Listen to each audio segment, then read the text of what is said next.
Let's go live with my parents starting today. They're my parents, so there shouldn't be any problem, right? My husband surprised me with this idea out of the blue. I was shocked and almost cried because I never expected it. Isn't this too sudden? My dad just passed away, and it's only been a few days since his funeral. I'm still grieving his loss after he fought a long battle with illness. Despite all the sadness from the funeral, my husband decided we should leave our home. We headed to a villa my dad left for me. When we got there, I found out my in-laws were already there, staying in the villa. My name is Natalie, and I'm 33 years old. I work as a designer and have recently started living on my own. I've been married to Justin for 3 years now. My career is going well, and I'm known as a good designer. I earn a decent salary, and the apartment is in my name. My mom passed away when I was in college, and last year, my dad was diagnosed with cancer. He was getting treatment, but it got worse, and he eventually passed away. The doctor told us to prepare for the worst. My dad was really important to me. When I found out he was sick, I was devastated. Watching him get sicker each day, I couldn't sleep because I was so worried and anxious. What did the doctor say about your dad's sickness? Is he getting any better? Should I, as your husband, go see him? My husband kept asking about my dad's health, but I didn't feel like he really cared. It seemed like he was just waiting for my dad to pass away. Before, my husband used to feel insecure because he earned less money than me. I wished he would be proud of my accomplishments and support me during tough times. But instead, he acted childish, always trying to compete with me and wanting to be better than me. My dad told us not to worry about him and to focus on our time together as a couple. But I think we should visit him while we still can. That way, we won't regret it later. I started to dislike my husband more and more. In the beginning of our marriage, I felt a lot of love from him, and we were happy together. But now, his insensitive comments about my dad's illness were too much to handle. I realized that the loving husband I once knew had changed, and it was hard for me to accept. My husband works from home. I planned to work from home too after becoming independent, but he said having someone around distracted me, so I rented a small office and started commuting. Even though the hospital was nearby for me, my husband stayed home all day, leaving all the chores for me to do. I had to juggle work, taking care of my dad, and coming home tired to find a mess my husband made in dishes he hadn't cleaned. He only cared about himself and didn't consider my feelings. Living with him made me realize how little he understood me, and I felt very lonely. After my father passed away, we had already sold our family home as we had discussed with him before. I was busy with funeral preparations until we headed to the funeral hall. But my husband seemed more focused on phone calls or disappearing than helping me. "Justin, please help me, especially now." I pleaded with him, but he brushed it off, saying he had work calls to attend to. My frustration with my husband grew as he seemed distant and disinterested during this tough time. His attitude had changed, and he appeared colder than before, leaving me feeling even more sad and isolated. On the day of the funeral, he spent a lot of time chatting with his parents, and their smirks and the looks from others made me feel even more alone. Despite the smooth handling of the funeral procedures, my husband suddenly suggested that we move in with his parents. He said it casually, almost as a joke, but I couldn't believe he would suggest such a thing, especially after the loss of my father. Live together where? We don't have any spare rooms in this apartment, I countered, reminding him that our apartment was already quite full, with one room used for his work materials. Then he mentioned the villa I had inherited from my father. I was taken aback. That villa held special memories of my father, and I wasn't ready to let go of it. But my husband seemed unconcerned about my feelings and continued to push for his parents to move in. Despite my objections, his parents had already made plans to move, and there seemed to be no room for negotiation. Whenever I spoke up, my husband didn't seem to like it. He accused me of being selfish and said I'd neglected our home because of my father's illness and frequent visits. His words were harsh, and they made me feel like my world was crumbling. "Now that your father is gone, you need to listen to me," he said coldly. He complained that my father's illness had dragged on for too long and that it had been hard on him too. His lack of empathy for my father and me hurt deeply. I remembered how much pain my father had endured during his illness, and I knew he wouldn't have wanted me to just do whatever my husband said. At that moment, any love I had for my husband seemed to disappear. It hurt even more to realize that my husband was more focused on getting the villa than grieving my father's death. Despite my warnings, my husband was determined to move his parents into the villa. I decided to go along with it, but I couldn't hide my sadness. I packed only the essentials and left our home, telling my husband I would come back for the rest later. I couldn't bear to exchange any more words with him. It was painful to see my in-laws moving into the villa, seemingly without any consideration for my feelings. But I followed my husband silently, refusing to accept that my special place would be taken over by his selfish desires.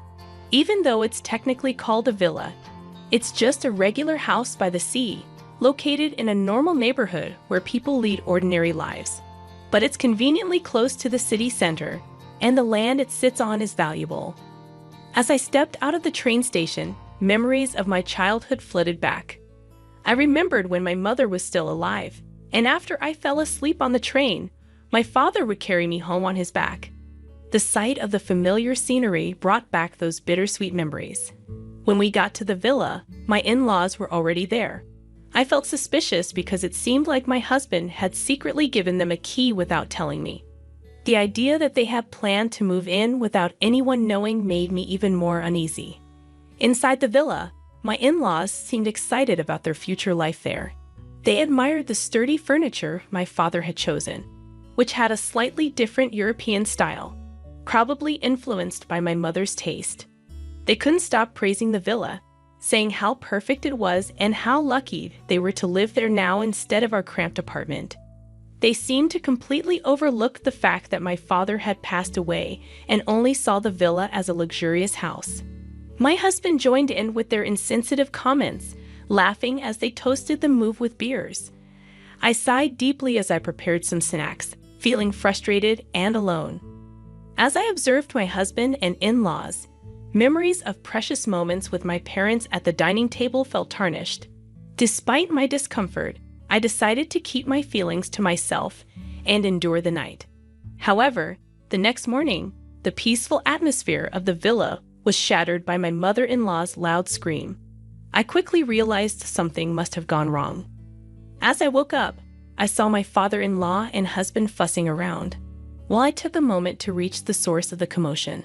In the bathroom, my mother-in-law was on the floor, holding her foot in distress. "The floor just collapsed beneath me," she gasped, clearly shaken by the sudden incident. My husband and father-in-law didn't seem to understand what had happened, insisting that the floor looked fine.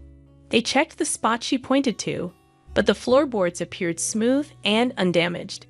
Despite this, my mother-in-law was convinced that the floor had given way. Seeing their confusion, I suggested, "Have you tried stepping on that part of the floor with a slightly different color?" All three of them were taken aback and focused their attention on that spot. Stepping forward, I used my slippered foot to press on the differently colored section. Well, what was that? The floorboard made a clear sound and slightly sank when I stepped on it, but it snapped back into place the moment I lifted my foot. If someone stepped on it unknowingly, they'd surely think the floor had collapsed. See, the floor sinks a bit.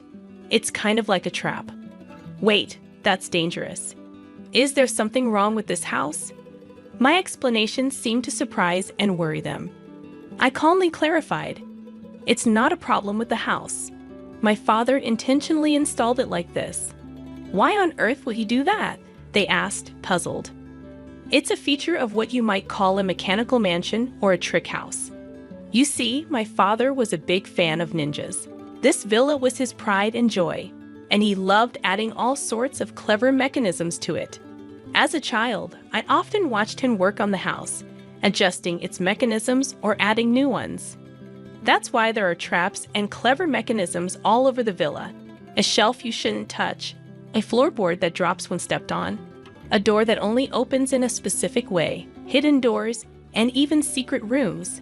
This villa is a testament to my father's dreams and ingenuity, developed over many years. While I, having grown up visiting and learning from my father how to operate all the traps, have no trouble navigating them. It's a different story for my husband and in-laws, who are unfamiliar with them. I did warn you that living in this villa would be challenging. I also told you it's a place filled with memories of my father. My father's intense ninja obsession is well known among our relatives. It's surprising that you didn't know about it. My husband claimed he hadn't heard. But now he was speechless. My in-laws were equally stunned by this revelation. With our apartment lease already canceled and nowhere else to go, they looked to my husband for guidance. Amidst this, both my father-in-law and husband accidentally triggered another trap, causing them to fall. Seeing them on the ground, I couldn't help but chuckle. "Feel free to stay as long as you like," I said, though my tone was more sarcastic than sincere. They had been dazzled by the villa's luxury, ignoring my warnings and showing no interest in my father's hobbies. Now, their oversight was catching up to them. Even explaining the dangers of the traps fell on deaf ears. "This isn't a big deal. We'll get used to it," my husband responded confidently. Acknowledging his comment, I said, "I'll head back to the apartment to prepare for our move." However, in reality, I had no moving preparations. I planned to take a few days off and spend time sorting through my father's belongings. As expected, after just 2 days, my husband and in-laws had had enough. During that brief time alone, I found comfort in solitude and began to see things in a more positive light, making plans for my future. Before long, my father's villa became a small tourist attraction in the neighborhood. It was regularly featured in local newsletters as the trick mansion hidden in our residential area. When the villa was occupied, curious people would come to visit, drawn by the intriguing tricks. Looking back, I remembered seeing strangers touring the villa and local kids playing around, making it a lively spot. My father had listed both the villas and our old home's phone numbers in the newsletters. However, since our family home was sold and it's numbered inactive, all inquiries came to the villa's number.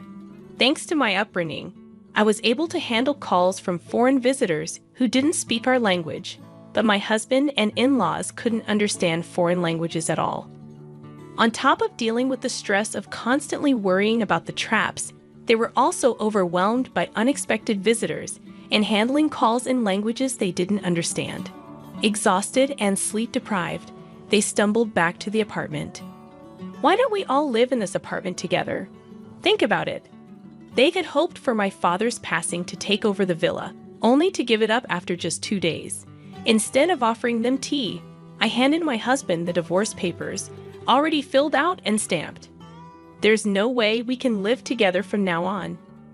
If you understand, please leave quietly," I said with a deep sigh.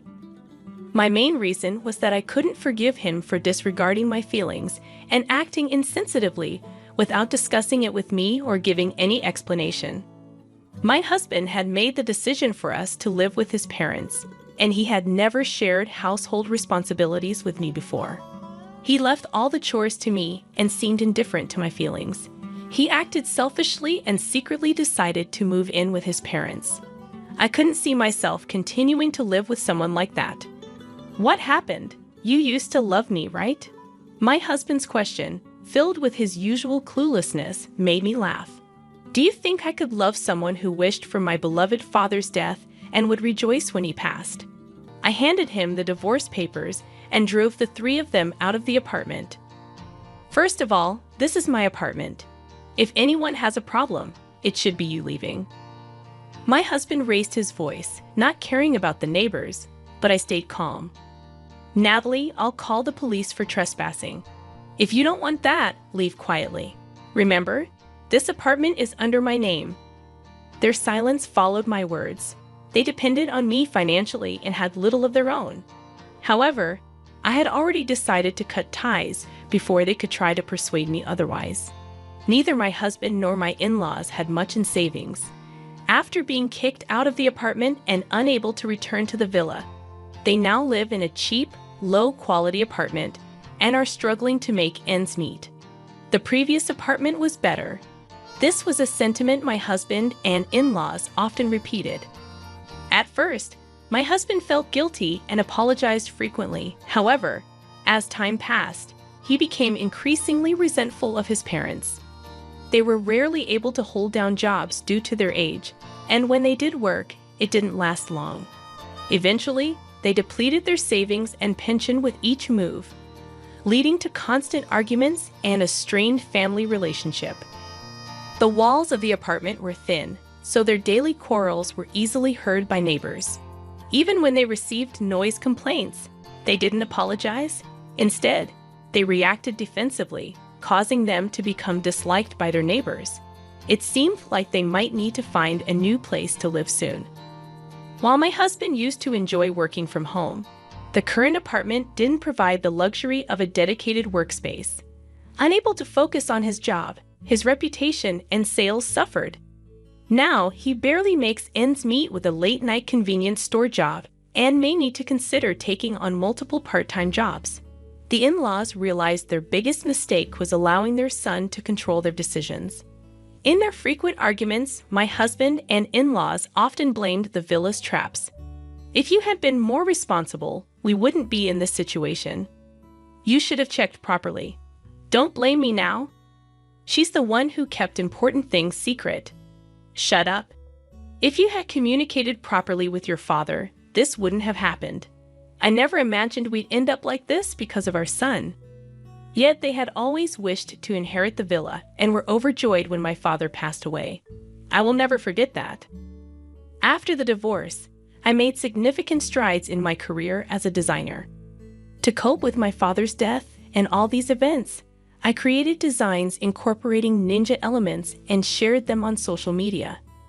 Their popularity grew rapidly, and one day, a major cosmetics company reached out to me. To my surprise, they wanted me to design packaging with an Asian touch, incorporating ninja elements. I felt this work would honor my father's cherished memories. Of course, I eagerly accepted the project and poured myself into it. In the end, it was a huge success. This opportunity catapulted my career forward, allowing me to share joyful updates at my parents' graves. I've kept the mechanical house, preserving it as a special place filled with memories of my father. I began organizing tour schedules and, with a few adjustments, transformed it into a space where both tourists and local children could enjoy for free. Soon, the house garnered significant media attention, bringing in much-needed income to cover ongoing expenses.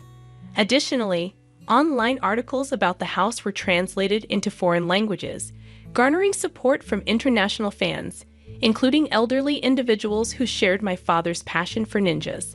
I'm committed to maintaining this magical place for years to come. Meanwhile, the mechanical house remains a bustling hub of activity, particularly popular among local children. Is this the legendary mechanical house I've heard about? Where are the tricks? Show us. With the help of local volunteers, precautions are taken to ensure the children play safely. Foreign tourists are often amazed by features like the hidden floorboard doors. Wow, this is incredible. I'm so moved to experience such a unique place. What other tricks are here? Despite losing my father and going through a divorce over the inheritance of the villa, I believe the gains have outweighed the losses.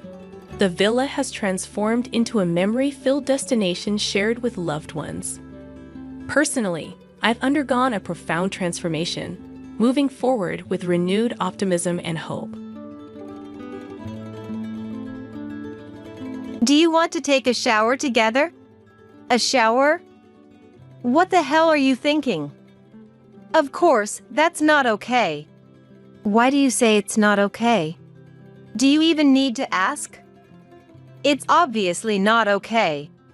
Hey Lucille, do you not want to take a shower with me? Well, I guess it wouldn't really bother me. See? Plus, it's not that strange for a family to shower together, right? I was frozen in shock by my daughter Lucille's unexpected words. While I was still stunned, my husband Nolan took her by the hand and led her to the shower. Nolan and Lucille have a close relationship and sometimes even sleep in the same bed. While having a close family isn't a bad thing, this situation felt wrong to me. There was something else bothering me too. Lucille, who is 15, is in the middle of her teenage years. She never shows any rebellious behavior and is generally a good kid. However, her expression is always dark. I once worried she might be sick, but she gained weight so quickly that her school uniform no longer fit. It didn't seem like she was sick after all. There were just too many things bothering me, and I found myself constantly worried. My worries started to come into focus with a single phone call. "We're fine." "Who was that?" "Oh, just a spam call. They were asking if we were interested in investing." Who would listen to such a shady offer these days? Nolan laughed it off as just a spam call, but his face looked strained. His complexion was also pale. "Well, I guess I should head to work." "Already? You're early today." "Yeah, I have a lot of reservations, so I thought I'd get a head start on the prep work." Usually, Nolan leaves for work after lunch, but today he hurried out of the house. It felt to me like he was running away from something. Later, I found out that the call was from a counselor. When I learned the reason for the call, anger surged within me. I found myself gripping the phone receiver so tightly I thought I might crush it. I will never forgive anyone who hurts my precious daughter. My name is Kathy. I'm 42 years old and an ordinary office worker. My husband Nolan is a year older and works in the restaurant industry. Our daughter Lucille is 15, and up until now, the three of us have lived happily together as a family. However, with Lucille entering her teenage years, our family dynamics have become slightly strained. "Dad! When you come home, take a shower first. Sitting on the sofa without showering is just unacceptable." "I'm tired. I'll take a shower after a little rest." "This is unbelievable. The sofa will rot." Lucille hurled harsh words at Nolan, who had just returned home exhausted from work without even greeting him. This scene has become familiar recently. When Nolan heads to the shower, Lucille sprays air freshener on the sofa with an annoyed expression. Feeling sorry for Nolan, I try to ease the situation a bit. "Dad is working hard too. You should be a bit nicer to him. Why are you so cold to Dad?" "I just can't stand him for some reason." She speaks normally to me. Her cold attitude is reserved for Nolan alone, and there seems to be no clear reason for it. From my own experience, I know that daughters sometimes dislike their fathers without reason. I feel sorry for fathers with daughters. However, some fathers do get along well with their daughters. Nolan has a colleague who often talks about this. "A guy at work has a 14-year-old daughter, and she has no problem going out with him. If it were us, Lucille would just say no without hesitation." This is one of those things with no clear reason, so it's tough to solve. Maybe the best approach is to be patient and not get too disliked until her teenage years pass. No, it doesn't have to be like that. That guy at work says there are things he consciously does to get along with his daughter. I heard about them, and I'm going to try them out. Nolan looks confident. Seeing a successful example, he probably believes he can do it too. Though I think it won't be that easy, it would be great if Nolan and Lucille could get along better. I decided to watch how Nolan handles it. The first thing Nolan tackled was his clothing.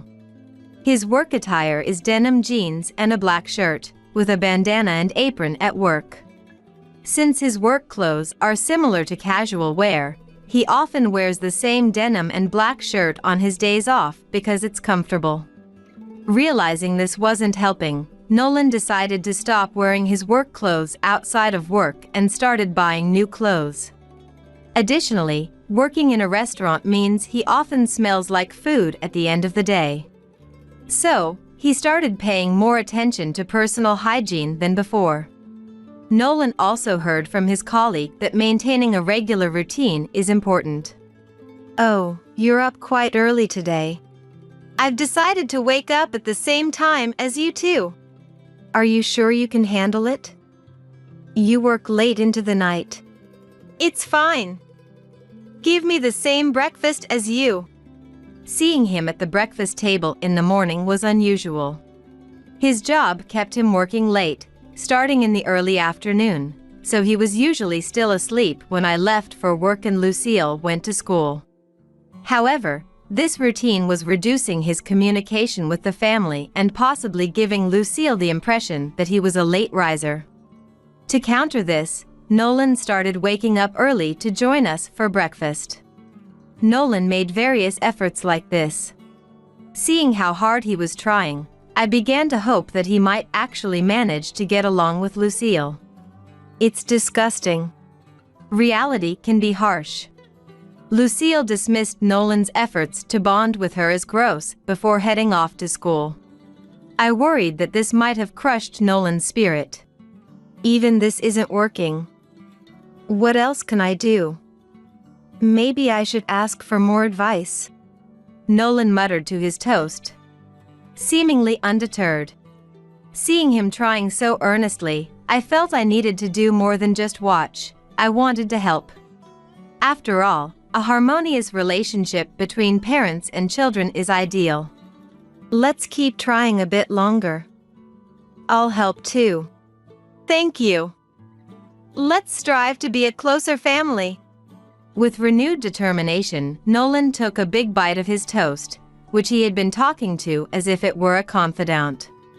At that moment, I had no idea that his efforts and determination would lead us down such an unexpected and disastrous path.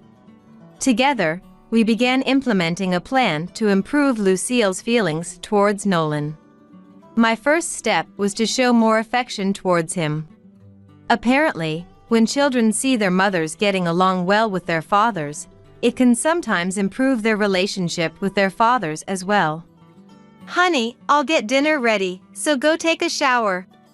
Okay, thanks. I'm sorry for always putting you out. What are you talking about? You work late and come home exhausted. This is the least I can do. From the kitchen, Lucille watched our exchange from the living room. When Nolan headed to the shower, Lucille looked at me with a curious expression. What is it? You've been nice to Dad lately. Did something happen? Everything's normal. Maybe you just haven't noticed because you've been avoiding him. Maybe. This approach seemed promising. Lucille used to avoid being near Nolan, but now she's starting to observe him. I also gather information about Lucille's surroundings for Nolan in case they have a conversation. By the way, I heard there was a kid caught shoplifting in your grade. Do you know them? Yeah, I know who they are, but we've never been in the same class, and I've never talked to them. Okay. Just make sure you never do anything like that. Of course not. I know, I just wanted to remind you. Since the kid caught shoplifting isn't close to her, it's a safe topic to bring up. I decided to share this information with Nolan later. Nolan and I continued our steady efforts together. Thanks to these efforts, Nolan and Lucille's relationship started to improve. Are you going to watch TV? Hold on, I'll move to the kitchen chair. No, Dad. Sit on the couch and watch with me. Really? Of course. It's a hassle to move your drinks and snacks, right? Do you need a drink? I can get one from the fridge. Lucille spoke to Nolan with a smile, and even went to the fridge to get him a drink. I never thought I'd see such a miracle. I was happy, but I also wondered why Lucille had changed so suddenly. Perhaps our efforts had a significant impact on her during her sensitive teenage years. It felt good to think so, so I decided to believe that was the case. The two of them sat on the couch watching TV together, and Nolan gave me a proud look from the kitchen. His expression was a bit smug, but I let it go since he had worked hard and was happy to see results. I thought we could return to being a happy family of 3. However, soon after, some strange things began to happen. "Lucille, I bought some ice cream from the grocery store. Do you want to eat it together?" "Yeah, I'll have some." Lucille no longer avoided Nolan, but she no longer smiled as she used to. "Are you okay? Are you feeling sick?" "No, I'm fine. I just think eating ice cream at night will make me gain weight, so I'll have it tomorrow." "All right, I'll put it in the fridge for you." "Thanks." She then retreated to her room. Her behavior towards Nolan and me hadn't changed, but her expression remained dark, which worried me.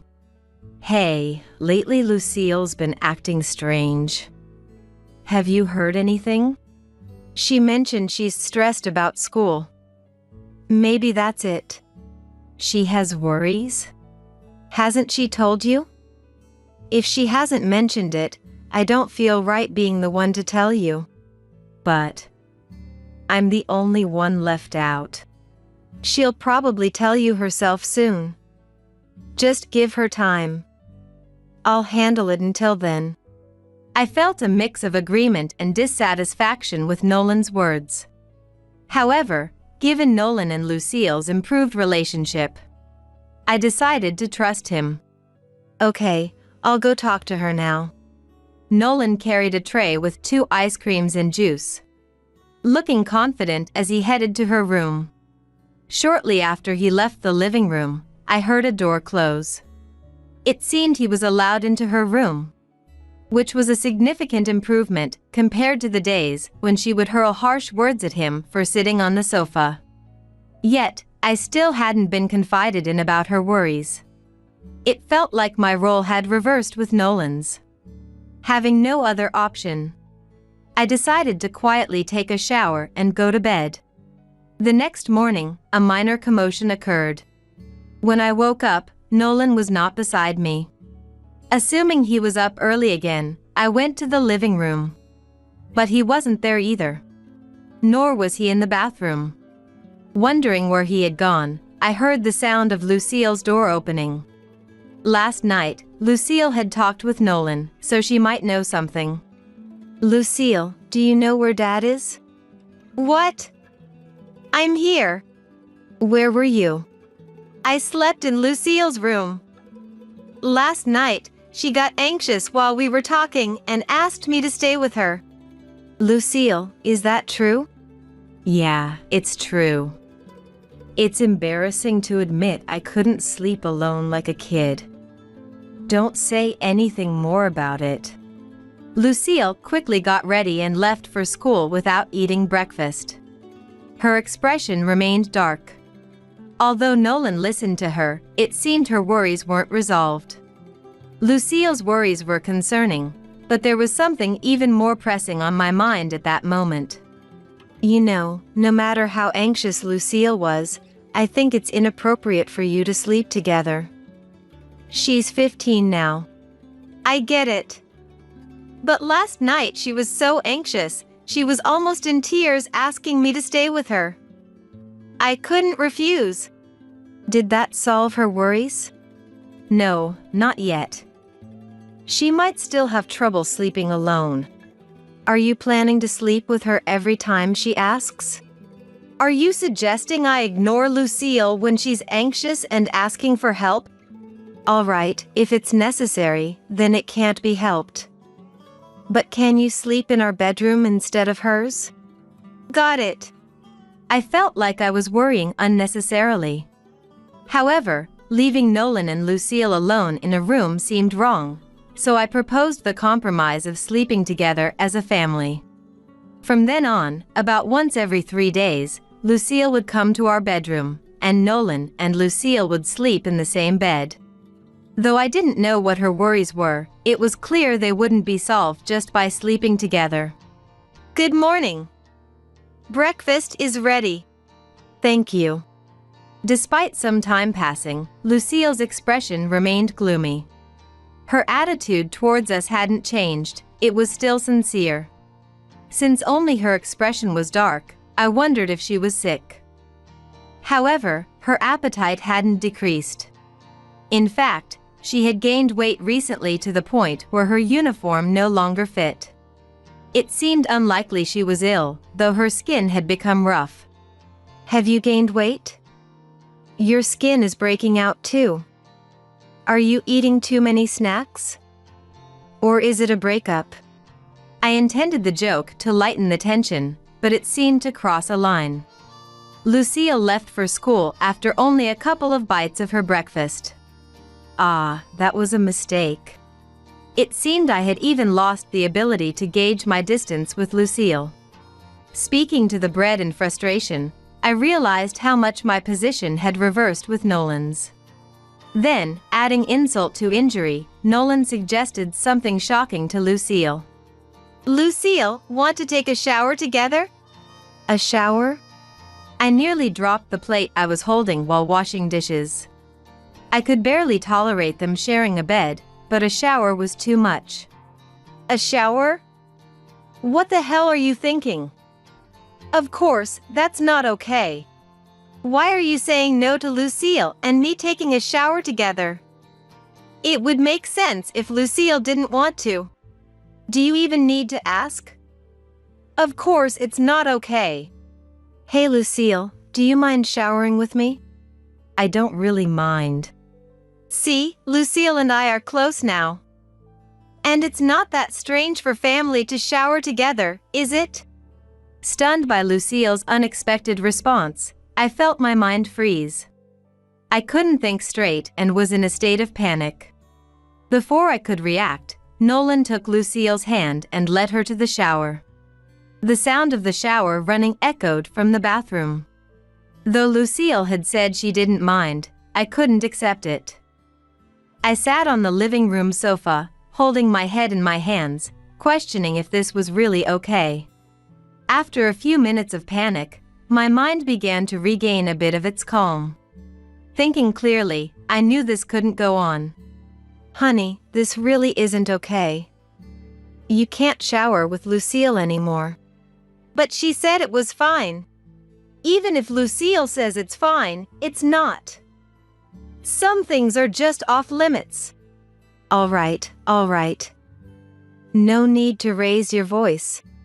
Nolan returned to the living room, drying his hair with a towel. Lucille didn't come to the living room, she went straight to her room. I gave Nolan a silent look, making it clear that showering with Lucille was off limits. Though he looked displeased, he saw my anger and reluctantly agreed. A few days later, on a Saturday, I had a day off while Nolan was scheduled to work from the afternoon. Lucille and I were at home. And Nolan was up early as usual. It was a typical, uneventful morning until we received a phone call. "I'll get it. You keep folding the laundry." Nolan answered the phone, which was a normal occurrence. However, what followed was anything but ordinary. "No, we're not interested." Nolan's voice was louder than usual, and he quickly hung up. Startled by his raised voice in the quiet house, I flinched slightly. "Who was that?" "Oh, just a nuisance call. Someone asking if we're interested in investments. Who falls for those scams these days?" Though he was laughing, his expression was strained. And he looked pale. "Well, I should get going to work." "Already? You're leaving early today." "Yeah, there are a lot of reservations, so I thought I'd do some extra prep." Normally, he would leave after lunch, but today, he hurried out. As if fleeing from something. The next day, Sunday, I was off again, and Nolan had another afternoon shift. Lucille, being off school, was at home as well, creating a similar scene to the previous day. Again, around the same time, the phone rang. "No, we're not interested. Stop calling us." Nolan raised his voice and quickly hung up the phone. Startled by his loud voice in the quiet house, I dropped the laundry I was holding. Who was that? It was another nuisance call from the same place as yesterday. Nolan's complexion was even worse than before. Almost as white as a sheet. I was worried about Nolan, whose behavior was clearly abnormal. Are you feeling okay? You don't look well. Are you sure it was just a nuisance call? I told you it was. I told them not to call anymore, so it's fine. Nolan then rushed out of the house, as if to escape my questions. If it were truly a nuisance call as he claimed, just yelling at them wouldn't be enough to stop them from calling again. They would likely call back. And I decided that next time, I would answer the phone myself. However, after that, the nuisance calls stopped. Puzzled, but relieved that Nolan wouldn't be disturbed anymore, I chose to put the matter behind me. A week later, around midday, an envelope arrived. The sender was the Child Welfare Office. As I opened it and read the contents, mentioning an investigation and various other things, images of Nolan and Lucille sharing a bed and showering together flashed through my mind, sending a chill down my spine.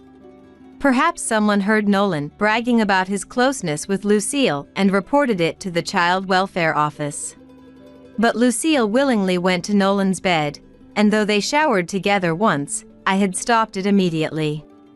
I intended to end their sleeping arrangements once Lucille's issues were resolved. While I had my concerns about their relationship, both seemed content, so I didn't think it warranted intervention by the Child Welfare Office. However, assuming this was about Nolan and Lucille might be jumping to conclusions. It could be a general survey or even a mistake.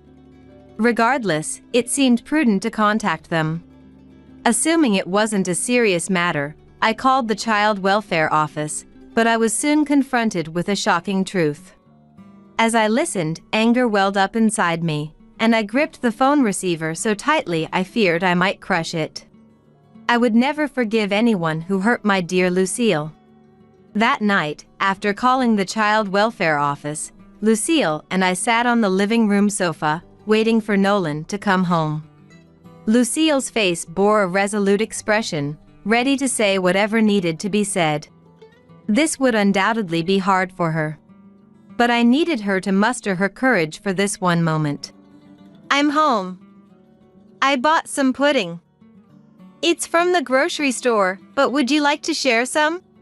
Nolan returned home as usual, unaware of what awaited him. I glared at him.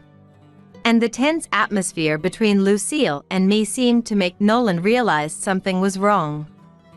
Instead of heading to the living room sofa, he went to the kitchen, placing the pudding he had bought on the dining table. What's with the scary face? Don't worry, I got pudding for you too, Nolan said with a forced smile.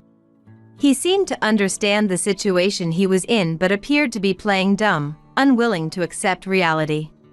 While I could understand the desire to avoid facing reality, it wasn't something I could allow. I forced Nolan to face the truth. I already know everything, I said, my voice steady. Everything? He replied, his face turning even paler. Yes, everything. What you did to Lucille and how you blocked the calls from the Child Welfare Office to cover it up. Nolan glanced at my expression and then at Lucille's. Realizing there was no escape, he collapsed to the floor. I had already heard everything from Lucille and the Child Welfare Office. But I needed to hear it from Nolan's own mouth. It all started when Lucille's friend got caught shoplifting, right? Yeah. When Mom asked me about it, I said I didn't really know the person who got caught, but she was actually my friend. And then that friend told you it would be serious if she got caught again, so she asked you to shoplift for her, right? Yes. And then I got caught by the store staff. I really think it was a stupid thing to do now. Lucille's voice was trembling. At 15, Lucille was still immature and had made a mistake in her choice of friends. Although it must be painful for her to talk about it now, I wanted her to endure it this once to discuss it with Nolan and to reaffirm the wrongness of her actions. So, you got caught by the store, right? That was on a weekday, on your way to school, at grocery store. Since I was already at work, Nolan got the call from the store and went to apologize, right? Yeah, I apologized to the store and begged them not to contact the police or the school. They finally agreed. That much is fine, but what happened after that is the problem. Explain it yourself, I demanded. I wanted Lucille to think well of me, so I decided to keep the shoplifting a secret from you. I made it our little secret, pretending it never happened. And Lucille appreciated you for that and started acting more cheerful around you, I said, my head aching from hearing the confirmation of what I already knew. I wasn't confident in my parenting skills, but I knew Nolan's actions were entirely wrong. Up to this point, Lucille had made many mistakes. However, from here on, it was entirely Nolan's fault. Lucille made a mistake with her friends, but what happened next was entirely your fault. Now, tell us what you did to her, I pressed. I threatened to tell you and the school about the shoplifting if she didn't do as I said, Nolan admitted. You blackmailed her into sleeping in the same bed and showering with you. Unbelievable! Lucille's face darkened, recalling the times she had slept in the same bed as Nolan and taken showers together. This was the expression I had seen on her face frequently lately. With her weakness exposed, Lucille couldn't defy Nolan and became his puppet. The appearance of harmony between Lucille and Nolan was a facade. In reality, she was under immense stress. Moreover, the stress had started affecting her physically. Do you know how much Lucille has suffered? She developed polycystic ovary syndrome. What? Is that a disease? Yes, it is. The stress from you caused her to get sick. No way, but she doesn't look sick. Nolan was shocked to hear about Lucille's illness, but it was his fault. I wanted him to feel the full weight of his responsibility, but I didn't want his concern. Like Nolan, I initially didn't believe Lucille was ill. We thought she wasn't sick because of her physical appearance. Lucille had suddenly gained weight, to the point where her uniform no longer fit. However, it wasn't due to overeating. Polycystic ovary syndrome is a condition where the growth of follicles in the ovaries is halted, resulting in numerous small cysts remaining in the ovaries. It is said to be caused by hormonal imbalance, likely brought on by the immense stress Lucille endured from Nolan. The main symptoms of this disease include irregular menstrual cycles and infertility, but it can also lead to weight gain and skin issues. When did she go to the hospital? Today. We received a letter from Child Protective Services, and the counselor suggested she should be examined. Oh right, CPS. I boasted about getting closer to Lucille, but I never told anyone about sleeping together or taking showers. You learned about it from the letter, right? Who contacted them? It was me. Lucille, you did it yourself? She wanted to break free from Dad's control, but couldn't consult Mom because of the shoplifting incident. She had no one to turn to, so she called CPS. They told her to be honest with Mom about the shoplifting, but she couldn't do it herself. Lucille couldn't say it herself, so she asked CPS to inform us.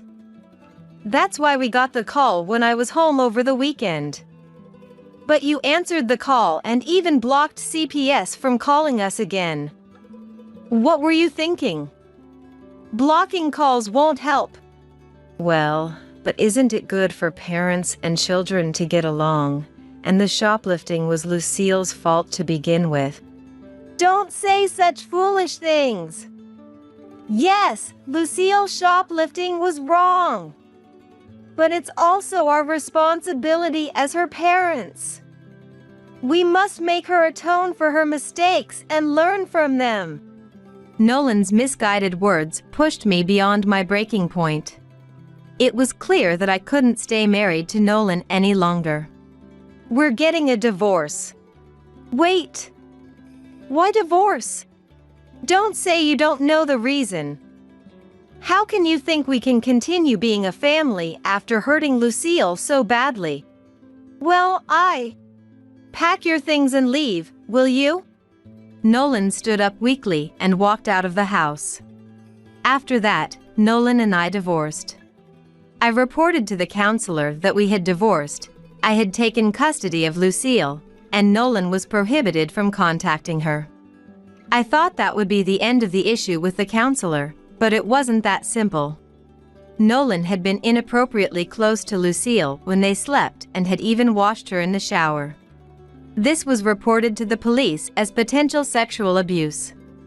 As a result, Nolan was arrested. Although he wasn't prosecuted in the end, the fact that he was arrested for sexual abuse was serious. Nolan wasn't fired from his job, but the cold stares and reactions from people around him were inevitable. It was impossible for him to continue working in such an environment, so Nolan quit his job. He must have wanted to be somewhere where no one knew him because he soon disappeared. As long as Nolan pays child support every month, I don't care what he does or where he is. All I want is for him to stay away from us. I don't think I'll ever see him again. Lucille regretted her shoplifting and is now seriously preparing for her exams. She seems genuinely remorseful, so I believe she'll be fine from now on. With Nolan out of sight, the stress that contributed to her illness has lifted. She still takes medication but is on the road to recovery. I realize I was also at fault in this situation. If I had noticed Lucille's distress earlier, we could have resolved this sooner. Now that I'm a single mother, I can't afford to be so oblivious. I reflect on my shortcomings as a parent and resolve to focus more on her from now on. One day, as I returned home from my usual night shift, I noticed that the house lights were on, which was unusual. Lately, my daughter Alethea would only come home when I wasn't there, so it was rare for us to be in the house together. When I opened the door and stepped inside, I saw Alethea rummaging through the closet. Stop acting like a thief! Maybe it was because I was tired from work, but those words came out before I could say welcome home to my daughter, whom I hadn't seen in a while. What? This is my house, too. What's here is mine as well, she said, holding a bank statement I had been saving in her name for years. Wait a minute, that's something I've been saving carefully to give to you when you grow up. What are you planning to use it for? When I asked her frantically, she replied indifferently, I'm getting married. I had so many questions. Who is he? Where did you meet him? Have you met his family? What about the wedding? But she wouldn't answer any of them. You're an embarrassment. Don't come to the wedding. As far as anyone knows, my mom is out of the picture, divorced and gone. With those final words, she left the house. Everything inside me crumbled. I had put her first, always, raising her on my own. My very existence was being denied. I was paralyzed in the middle of the room she had ransacked, but eventually, I realized I couldn't stay like this, and I made a phone call. Months passed, and today is her wedding day. I watched her from the shadows in her bridal gown. I never wanted to see her in such a beautiful dress like this. Today was the first time I saw the groom's face. An older, kind-looking man smiled at her. Are you ready for the plan? The woman next to me asked, and I nodded firmly. My name is Francis, and I'm 47 years old. I live alone in a cheap apartment. I used to live with my daughter Alethea, but she left months ago, and we haven't been in touch since. Even though I called her my daughter, we're not related by blood. She's the stepchild of my late husband, David, who I married after both of us had gone through divorces. David had divorced his first wife 3 years before we met because she cheated on him. In a furious custody battle, he won the right to raise Alethea. But the year after we married, he was diagnosed with cancer. Treat her like your own daughter. Be firm but kind. Those were his last words before he passed away. It's been 13 years since then. The only thing left was me and Alethea, who wasn't related to me by blood and who I'd known for less than a year. When Alethea was still in elementary school, I worked desperately to support her. I had children from my previous marriage. But we divorced due to irreconcilable differences. Without my parents' support and as a housewife, I found it hard to raise my children, and custody went to my ex-husband. But now, there was no one to protect her but me. Determined to raise a child properly this time, I didn't slack off on work or house chores. Meanwhile, Alethea barely reacted to me from the time David brought her to our home. I remember the first time I met Alethea, before David and I were married, when he invited me to his house. "Nice to meet you, Alethea." She was a bit younger than my children from my previous marriage. I crouched down to meet Alethea's gaze and spoke to her. However, she only briefly made eye contact before quickly returning to her play. Alethea, this is the woman I told you about who's going to be your new mother. Even though David said this, her attitude did not change. And that was understandable. A young girl, still in elementary school, suddenly loses her mother, and after a while, a new woman is introduced as her mother. It's natural for her to show some resistance. Moreover, after divorcing my ex-husband, I started working at a club. It was at that club where I met David. He came to the club where I was working as a customer and apparently fell in love with me at first sight. He started coming to the club regularly, but David was different from the other customers. He didn't cause any trouble with alcohol like the others, nor did he ever do anything unpleasant. David was always kind to me. Customers like this are rare, and as time went on, my initial wariness turned into a slight guilt for thinking, he's paying good money just to see me. So, one day, I decided to ask him directly. I'm really glad you come here to see me, but are you having fun? You can enjoy yourself more freely, you know? Even though I knew that saying something like this might mean he'd never come back, I couldn't help but ask.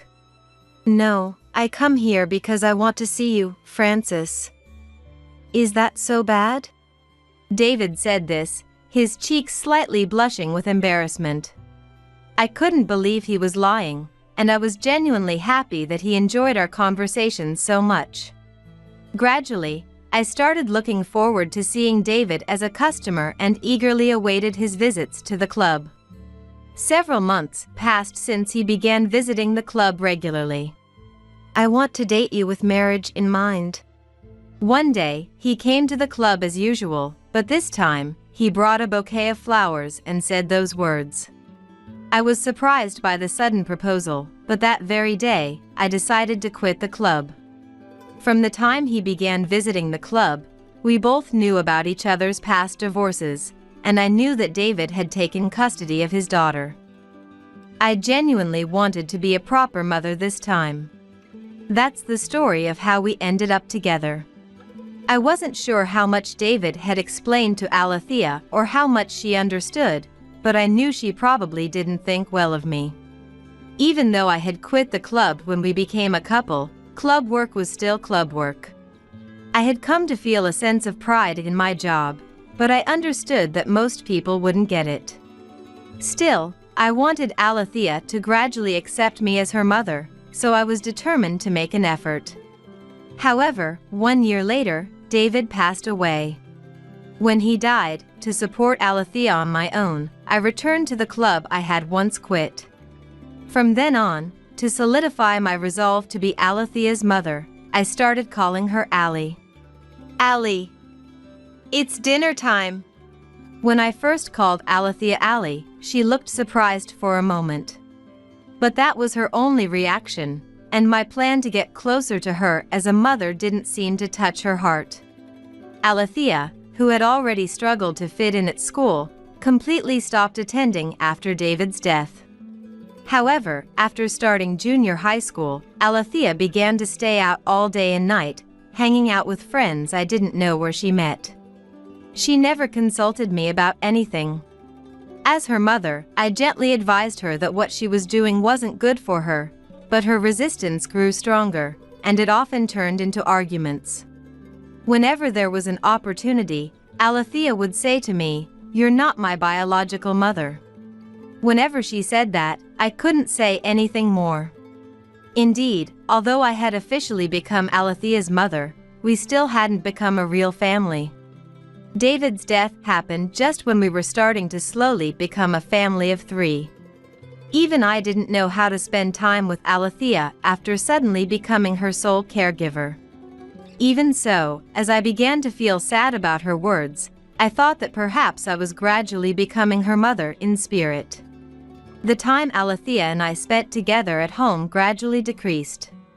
Even when she wasn't at home, I felt relieved if I saw signs that she had been there when I returned, thinking, at least she's alive and well today. However, most of the time when I came back from work, she wasn't home, and I often found that money had been taken from my wallet. Even though we are family, that's something I cannot tolerate. When Alethea was home, I gently told her, "If you're in trouble, please talk to me. Don't just steal money from my wallet." But she yelled, "Shut up," and ran out. At this point, I wondered if I would ever be able to build a good parent-child relationship with her. Just before she finished junior high school, there was a day when I came home earlier than usual. Since she was usually asleep at that time, I entered the house quietly. Today too, I quietly unlocked the door and entered the house, only to hear sobbing from the back room. Alethea was crying alone. Even when David died, Alethea never shed a tear in front of me, but now I realized for the first time that she cried alone where no one could see. I listened quietly, trying not to make a sound. Why did Mom leave me? Why did Dad have to die? The new mom didn't listen to me. Even though she rebelled against me, she was still a junior high school student. Both her parents were gone, and the only one left was a mother in name only, with no blood relation. Moreover, having that mother work at a club must have been unbearable. I realized too late what was truly important. I hadn't noticed the chance Alethea had given me. It was one holiday. Before Alethea left, she muttered softly, "Hey, Francis, why don't you quit working at the club?" It was the first time she had said anything about my job. At the time, I didn't understand why she said that. But now I understand. Alethea was giving me a chance to quit working at the club and become a normal parent. Yet I can't quit because I need the money to raise you. Besides, I'm proud of this job now. Responded. That night, Alethea didn't come home. She might have been crying somewhere. If I remember correctly, it was after that day that she started coming home less frequently. I had completely lost my qualifications as a mother at that moment. If only I had thought more about her. I am a failure as a mother. I accidentally voiced my thoughts, and she noticed and ran out of the house. However, I couldn't chase after her. The image of her tear-stained, red face wouldn't leave my mind. I couldn't decide whether chasing her was the right thing to do as a mother or if I should leave her alone. I just stood there, crying alone. As if that day had never happened, our relationship remained unchanged. Alethea stopped going to high school and started working part-time every day, seemingly to avoid being at home. Of course, she never told me where or what kind of job she had. She probably stayed over at friends' houses because there were more and more days when she didn't come home. We're not related by blood. I'm not Alethea's real mother. But David entrusted Alethea to me, asking me to be a parent to her. That worry never ceased for even a moment. I don't know how many times I cried thinking about it. I wished for another chance, thinking maybe I could still make things right. Even so, all I could do was work hard, trying to raise Alethea as a mother. So I never realized I wasn't making time for my daughter as a mother. What was truly needed wasn't money, a clean house, or delicious meals, but time spent together. One day, as usual, I came home after work to find the house lights on, which was rare. By this time, Alethea only came home when I wasn't there, so it was unusual for us to be at home together. When I opened the front door and went inside, I saw Alethea rummaging through the closet. Stop doing things like a thief! Maybe because I was tired from work, the first words out of my mouth to my daughter, whom I hadn't seen in a while, were those rather than a welcome back. What? This is my house too. Everything here is mine as well, right? She said, holding a bank statement that I had been saving under her name for a long time. Wait, that's something I was saving to give you when you grew up. What are you going to use it for? When I frantically questioned her, she coldly replied, I'm getting married. I had so many questions. Who is the person? Where did you meet? Have you met their family? What about the wedding? But no matter what I asked, Alethea didn't answer anything. It's always been that way. She never tells me anything important. Just shut up. It has nothing to do with you. Leave me alone. Alethea was the first to raise her voice. Wait a minute. It's not right that you don't tell me anything as your mother. I couldn't help but get angry too, and it seemed like an argument was about to start. Listen, you're an embarrassment. You're not invited to the wedding. I don't have a mother who works at a club. My mom is supposed to be divorced and out of the picture. With those final words, she left the house. Everything inside me collapsed with a crashing sound. I had neglected myself to raise her all this time. My job was criticized, and I was told there was no such thing as a mother. My entire existence was denied. Alethea probably won't come back home anymore. My role as a mother crumbled away so easily, ending abruptly. I was frozen in the middle of the room that Alethea had trashed, unable to move for a while, but eventually, I knew I couldn't stay like this and made a phone call. Several months passed, and today is Alethea's wedding day. I was watching from the shadows as she stood in her wedding dress. I never wanted to see Alethea in her beautiful dress under these circumstances, I thought. Today was the first time I saw the groom's face. Tall, with a kind, mature face, he smiled gently at Alethea. The woman beside me asked, "Are you ready to make your move?" and I nodded firmly. With a composed demeanor, I said, "Excuse me," and entered the room with the woman. Hearing my voice, Alethea and the groom's family turned to look at us. When Alethea realized one of the people entering was me. "Ma'am, I told you not to come," she shouted. The woman next to me replied, "Excuse me, but are you a staff member of this venue?" She pretended not to know me. The truth is, the woman beside me was indeed a staff member at the venue and my biological daughter, Johanna. Alethea understood this too and glared sharply at Johanna. Although Johanna was not the couple's planner, they must have met a few times during the preparations.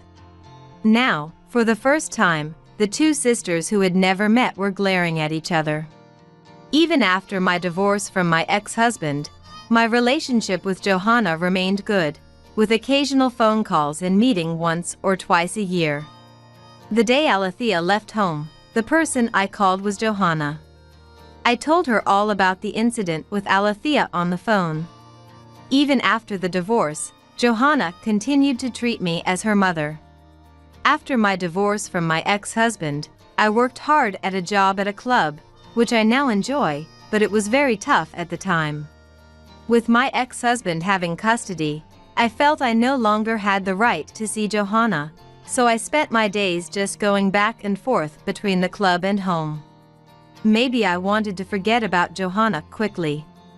After being engrossed in club work for a year, I received an email on my smartphone. It simply said, "Mom, I want to see you." She must have gotten a smartphone when she started junior high school, and I knew immediately that the email was from Johanna. I was happy that she still thought of me as her mother despite losing my right as her mother.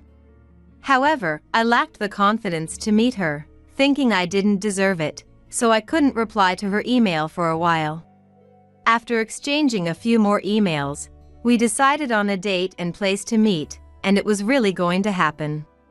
On the morning of the meeting, I was so nervous I couldn't eat breakfast. I was terrified that this might be the last time I saw her. Although I wouldn't say, "Let's cancel the meeting," I was so worried that she might be disappointed. When I arrived at the meeting place, I saw Johanna. Children grow up so fast. Even though it had only been a year, Johanna had grown taller and her hair had grown longer since the last time I saw her. "Johanna." I called her name timidly. When Johanna heard my voice, she turned around and, as soon as she saw my face, she ran to me and hugged me tightly. "Ma'am."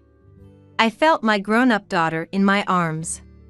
"It's been a long time," I said to Johanna, holding back my tears.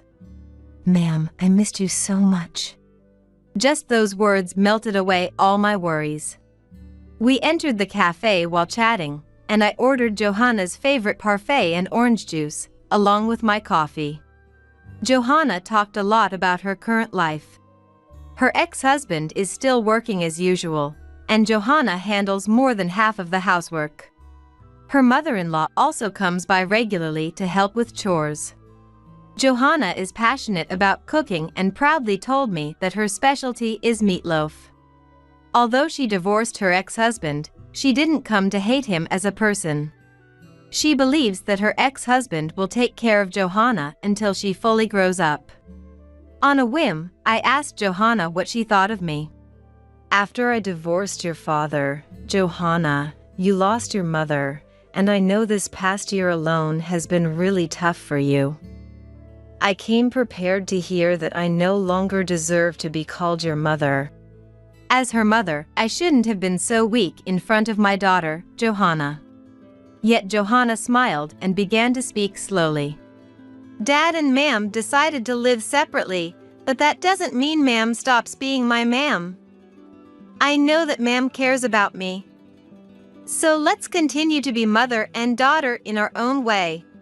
Hearing this, I felt that Johanna was an incredibly mature person, far more than I deserved to call my daughter. Despite being such an imperfect mother, she still allows me to be her mother. From that day on, Johanna and I started keeping in regular contact and meeting up often. I gave her birthday and Christmas presents, gift cards, and celebrated her milestones like school entries and graduations. Although our relationship was different from a typical parent-child relationship, I began to believe I could do my best as Johanna's one and only mother. When I decided to remarry, I made sure to meet with Johanna and talk to her. Not only was I getting remarried, but my new partner had children. I was about to become a parent to another child. Of course, this didn't mean I would lose interest in Johanna, but I knew she might feel conflicted. Still, I didn't want to remarry without being honest with Johanna, so I decided to tell her the truth. "If Ma'am can be happy with this, it's fine. But will you stay the same even after you remarry?" Johanna asked anxiously. "Of course." To ease her worries, I hugged her tightly. Reassured by my words, Johanna gave her blessing for my remarriage. Even after remarrying, my relationship with Johanna remained unchanged. At first, I avoided talking about Alethea, but when Johanna asked me to share about my stepchild, I began to open up. Though Johanna never expressed a desire to meet Alethea, and I didn't want them to meet either, she seemed to enjoy hearing stories and seeing pictures of Alethea. Johanna and Alethea were close in age, and Johanna often gave me advice on dealing with Alethea, knowing my struggles. After graduating high school, Johanna went to technical school and then started working as a wedding planner. Though she became busier after starting her job and we met less frequently, our bond remained strong. After getting the details over the phone, Johanna suddenly asked, "What's Alethea's last name again? How old is she?" She inquired about Alethea's details so suddenly, wanting to know everything. I told her everything I knew, and she said, "Maybe," and left the room for a moment. She returned hastily, speaking in a loud voice. "Alethea is having her wedding at our venue.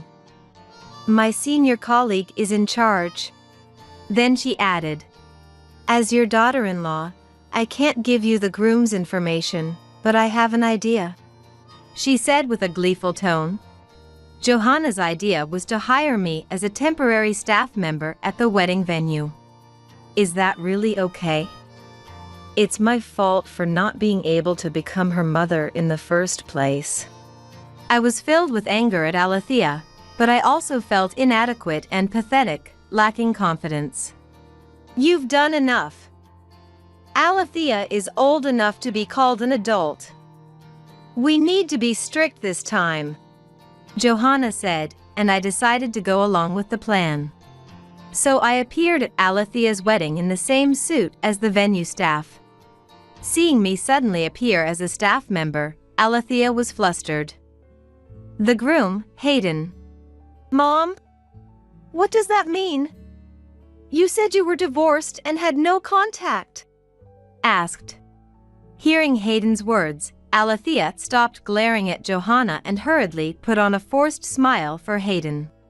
"No, it's just, this person stalked me and found out everything." She made a desperate excuse. Hayden, looking puzzled, said, "We'll talk about it later," and the ceremony proceeded. I participated in the wedding as a staff member until the end. Alethea glared at me and Johanna several times, but I didn't mind. For the past few months, I took a break from my club work to train at the wedding venue and help with other weddings, working as a regular part-time employee. All for this moment today. Hayden's family asked Johanna for an explanation. "We are staff, so we cannot provide personal information. Please ask the bride." But she replied. Exhausted in body and mind, Alethea completed the ceremony. At the end of the wedding, I said to Alethea, "Congratulations, I wish you happiness," and left the scene. Alethea probably wanted to portray me as a stranger. She didn't give a proper response, only a frustrated expression was visible. Later, Johanna asked, "How about continuing to work at the venue?" But I told her, "My current lifestyle suits me," and returned to my club work. With the misunderstandings with Alethea now resolved, I can finally focus on work again, and my sales have been steadily increasing. On the other hand, Alethea found out about her mother's secrets coming to light and even getting married for money, leading to an immediate divorce.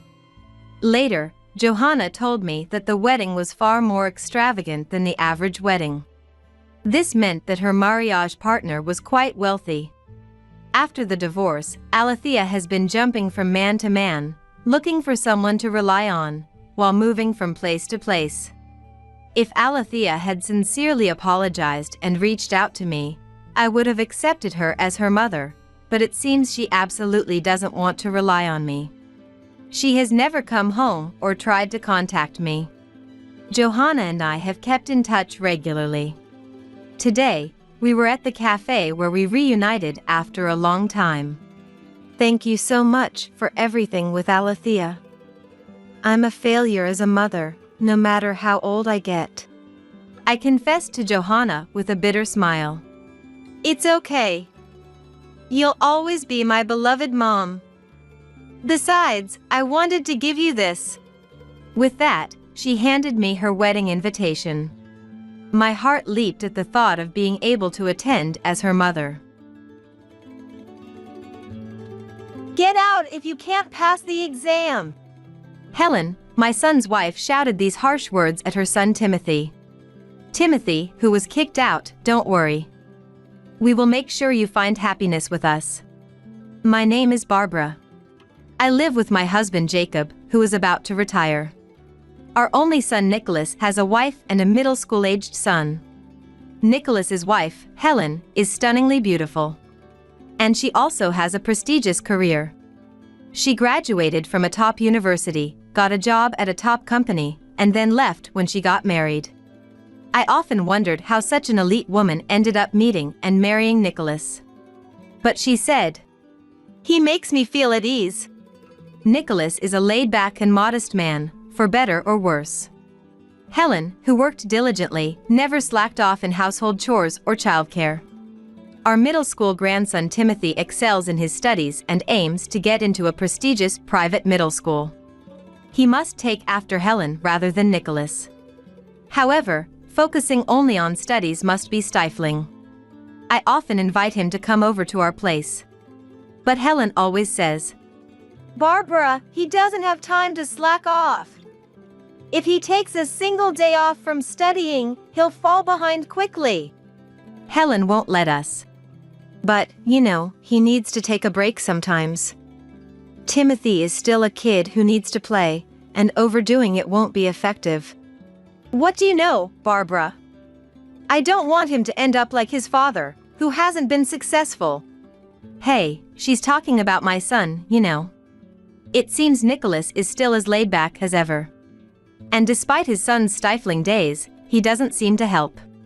They come to our house at least for Christmas, but every time I see Timothy, his face looks gloomy. Helen, why don't you let Timothy come over sometimes? Enough already!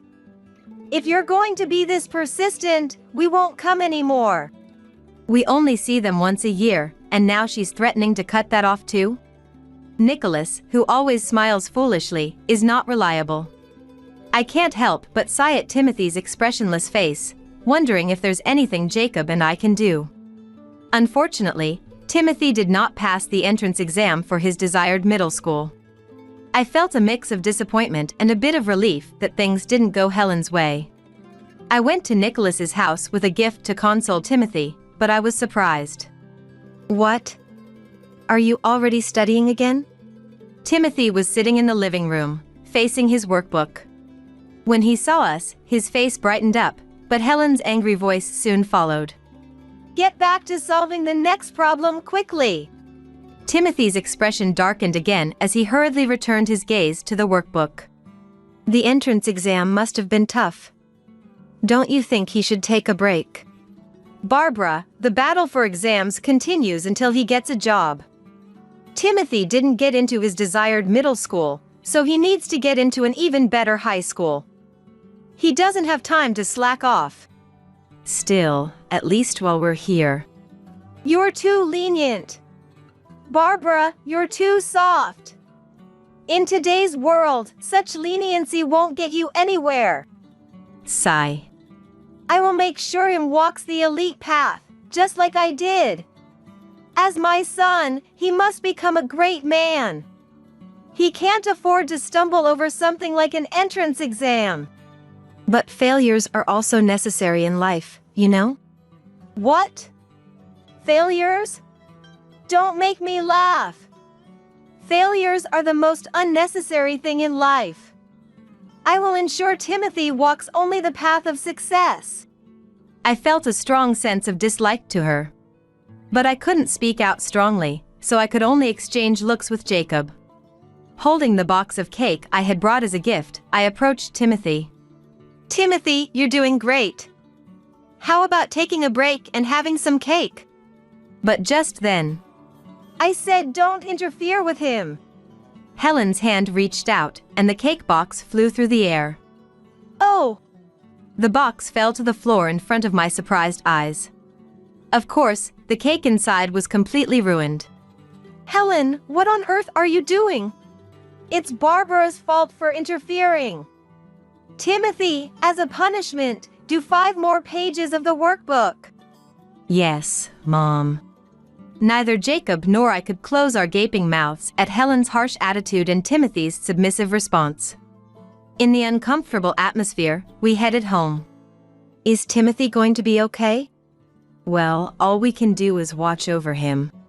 Sharing a troubled look, Jacob and I sighed again.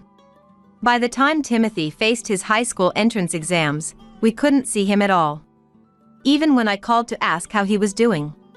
We're busy right now, so please don't call.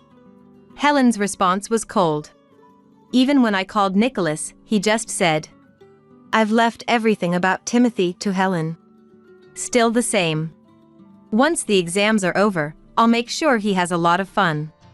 One day, as I was pondering these thoughts, I received a call from Helen. It's been a while. How is everyone? I wanted to ask about Timothy, but what I got in return was a heavy sigh. Ugh, that kid is absolutely useless. What? Just like his father. It seems my genes didn't get passed on at all. I'm so disappointed. What? What do you mean? He failed the entrance exam. Apparently, Timothy didn't get into the first choice high school that Helen had been desperate for. But he got into his second choice, right? That's still a top-tier school, and it's impressive. Even as I said that, it didn't resonate with Helen at all. What's impressive about the second choice? It was just a backup. If he didn't get into the first choice, it means nothing. Honestly, I'm so disappointed in him. I wish I could get back all the time I spent raising him. You don't have to say it like that. I do have to say it. I wanted him to have a life without failure, like mine, but he's already leading a life of failure. I don't want to raise such a child anymore. What? What do you mean? This has nothing to do with you. Anyway, because of your lousy genes, Timothy failed his exam. You should apologize to me. With that, she hung up the phone. Sigh. What a troublesome person. Letting out another sigh, I headed to the living room where Jacob was. We might need to have a serious talk with her, Jacob said, and I nodded. I was really worried about Timothy. I always thought Helen had a tough personality, but recently it's been especially bad. Jacob also seemed to feel that someone needed to confront her with some harsh truths, and he was ready to step up. I hoped this would improve the situation. But the situation took a sudden turn. A few days later, Timothy unexpectedly showed up at our house. Timothy? What's wrong? Why are you here so suddenly? I asked Timothy, who was biting his lip and not saying a word. Timothy! Ugh, sniff. Suddenly, he started to cry. Jacob and I were both taken aback. Seeing us flustered, he stammered out an explanation. Mom told me to get out. What? Apparently. Get out from the house! Helen had said. As Timothy cried and apologized. Never come back! Helen forced him out of the house. I can't believe it! Is this true? I was so angry that my vision turned red. I quickly called Nicholas. What the hell are you doing? First, I interrogated Nicholas. Well, I left Timothy's matters to Helen. And this is the result! I cut him off before he could finish. Truly. He was pathetic. As I was feeling exasperated, I heard Helen's voice from behind. Is Timothy over there? Then just tell him never to come back. Helen, are you serious? It seemed Nicholas had put the call on speakerphone. I could hear Helen's mocking laughter in response to my shock. A pathetic son who can't even pass his exams has no place in our home. I'm going to have another child, and this time I'll raise them perfectly. So, we don't need that failure anymore. But, he's your son. If he were truly my son, he wouldn't fail. So, a failure like him isn't my son. Hearing her voice over the speaker, Timothy looked at me with a pale face.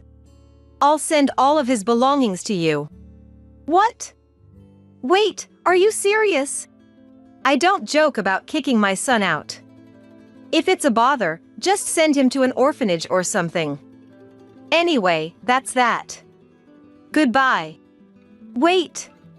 What about Nicholas? Didn't he say anything? Oh, he leaves everything to me and doesn't oppose me. He's a wonderful husband who respects and is kind to his wife. I sensed a smile in her tone just before the call ended. She hung up. I can't believe it. This can't be happening. I shouted, trying to call back, but someone stopped my hand. When I looked, he had placed his hand over mine. Timothy? It's okay, it's enough. Timothy muttered as if resigned, with a forced smile on his face. I'm not going back to that house. I don't want to go back. Not going back, not wanting to go back. Is there a middle schooler who says such things? What kind of parent makes their child say such things? I felt so sorry for him that my eyes filled with tears. I looked at Jacob. Jacob was also looking at me. Honey. Jacob nodded silently at my call. We both nodded and then looked at him. Timothy, let's live with us. What? Timothy looked at me in surprise. I returned his gaze straight into his eyes. I couldn't tell if the tears flowing from Timothy's eyes were from sadness or relief. But I vowed in my heart. I will absolutely make him happy. From that day on, Timothy began living with us. So, you're going to take care of him? Since you decided this on your own, we won't be sending any support money. And obviously, we won't cover school expenses either. We don't need any of that.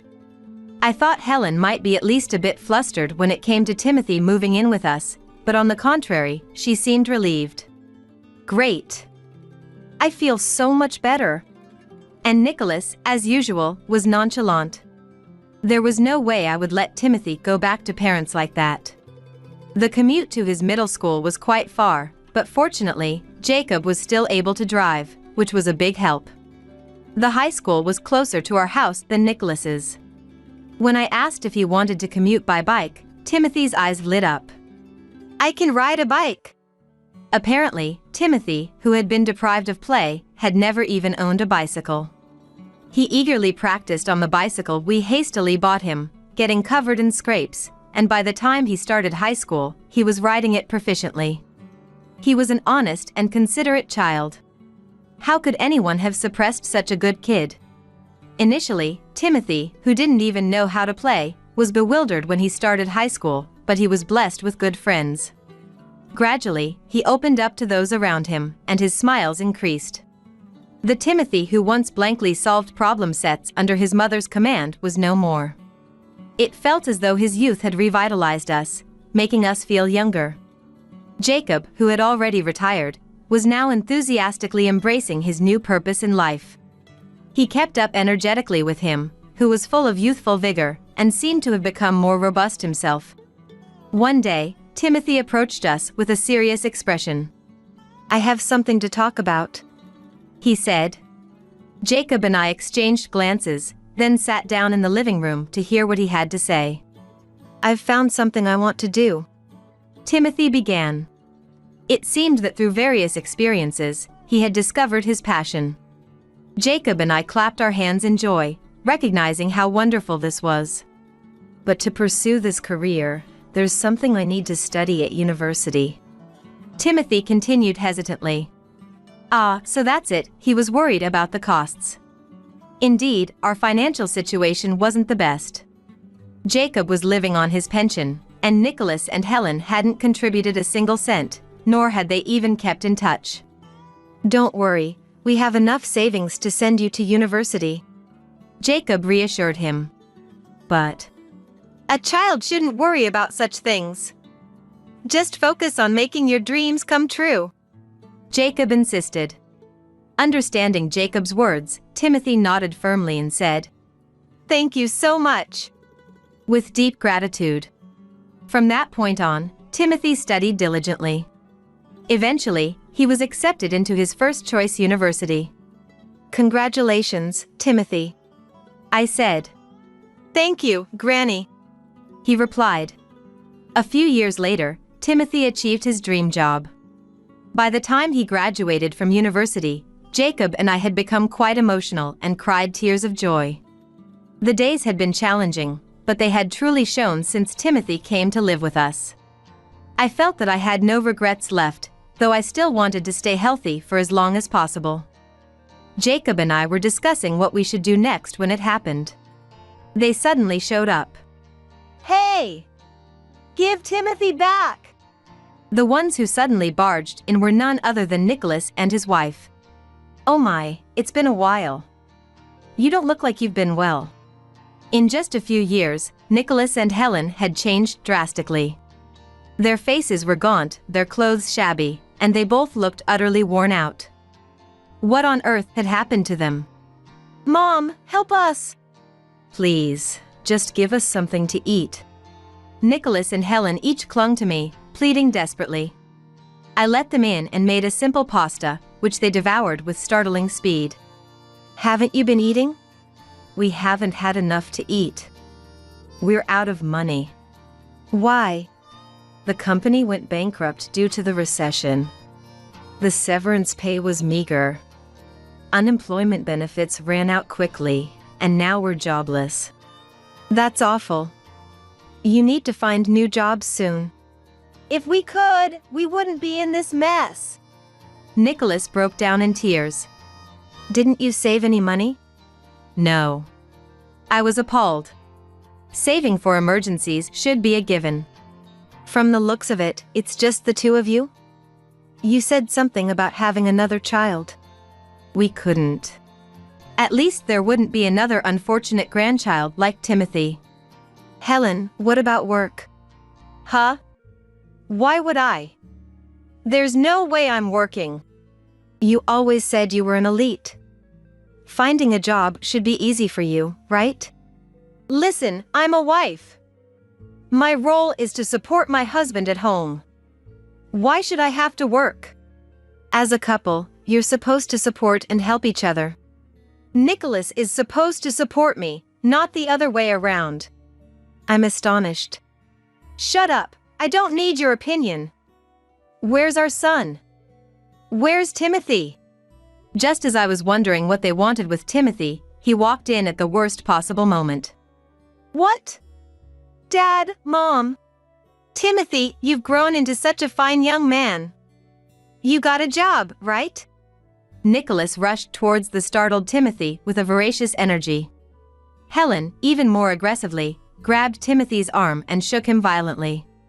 "Mate, you've turned out so well.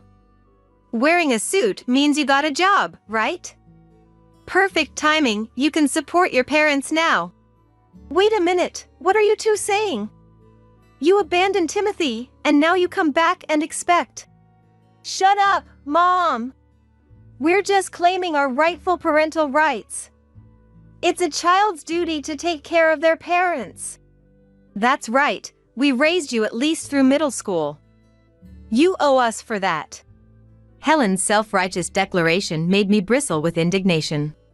"Now, wait a minute," I began, but was cut off by a voice colder than an Arctic wind. "Are you kidding me?" Timothy's voice was like ice, and his gaze even colder as he stared at his parents. "You expect me to support you? Dad, what happened to your job?" Timothy asked. I lost it," Nicholas stammered. "And Mom, what are you doing?" Timothy continued. "I'm supporting him and keeping the house in order." Helen started. "Oh, give me a break. If your husband is struggling, the wife should step up. What's with this former elite nonsense? Too good to get a job now?" His tone was cutting. "What did you say?" "Timothy, how dare you speak to your mother like that?" Helen began to retort, but Timothy cut her off. "What? You are just a crap," he snapped. "Eek!" Helen fell off her chair in shock. She had clearly never seen Timothy stand up to her like this. "What's with that attitude? I knew it was a mistake leaving you with Barbara and Jacob. You've turned out rotten. Probably didn't even do well at that high school, ended up working at some small company, huh? Or maybe you're unemployed, just wearing that suit for job interviews." Hilarious. "I was on the elite track, graduated from a top university, joined a top company, but you're just a failure." Helen sneered. "I'm working at Smith Corporation." Timothy interrupted. "Wah!" Helen's face froze. Smith Corporation was an even more prestigious company than the one Helen had worked for. "Don't lie to me. There's no way a high school graduate," Helen began, but Timothy cut her off again. "Who said I graduated only from high school? I graduated from University of Pennsylvania before getting this job." "What? That's an elite university." Helen's shock was palpable.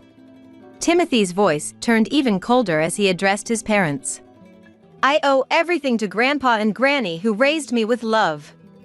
If I'm going to repay anyone, it's them, not you." "What are you saying? I helped you get into that high school," Helen protested. "Sure, but I got in because I worked hard," Timothy retorted. "How dare you, you insolent brat!" Helen screamed, looking like she was about to lunge at him. But before she could, "That's enough!" Jacob's voice boomed through the room. "You guys are unbelievably selfish. You abandoned your responsibilities, and now you expect us to take care of you? Have you even thought about what you did? Do you really think you deserve any kind of gratitude?"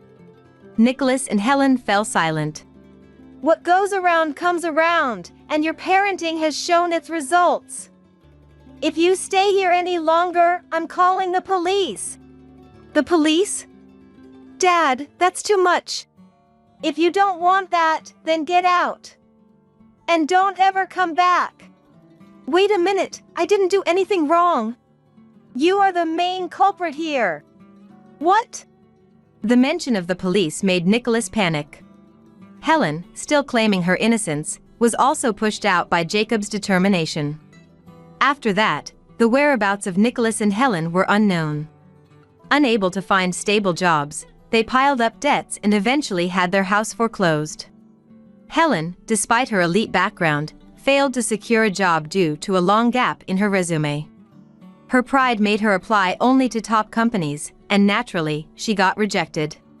They came crying back to us again, but my husband and I, along with Timothy, refused to help them. Homeless and destitute, they disappeared somewhere. Meanwhile, Timothy is thriving every day. He is thoroughly enjoying the freedom to pursue his passions. My husband and I have aged, but we still feel there's much more to life. We often laugh together, saying we need to stay strong until we see Timothy's children.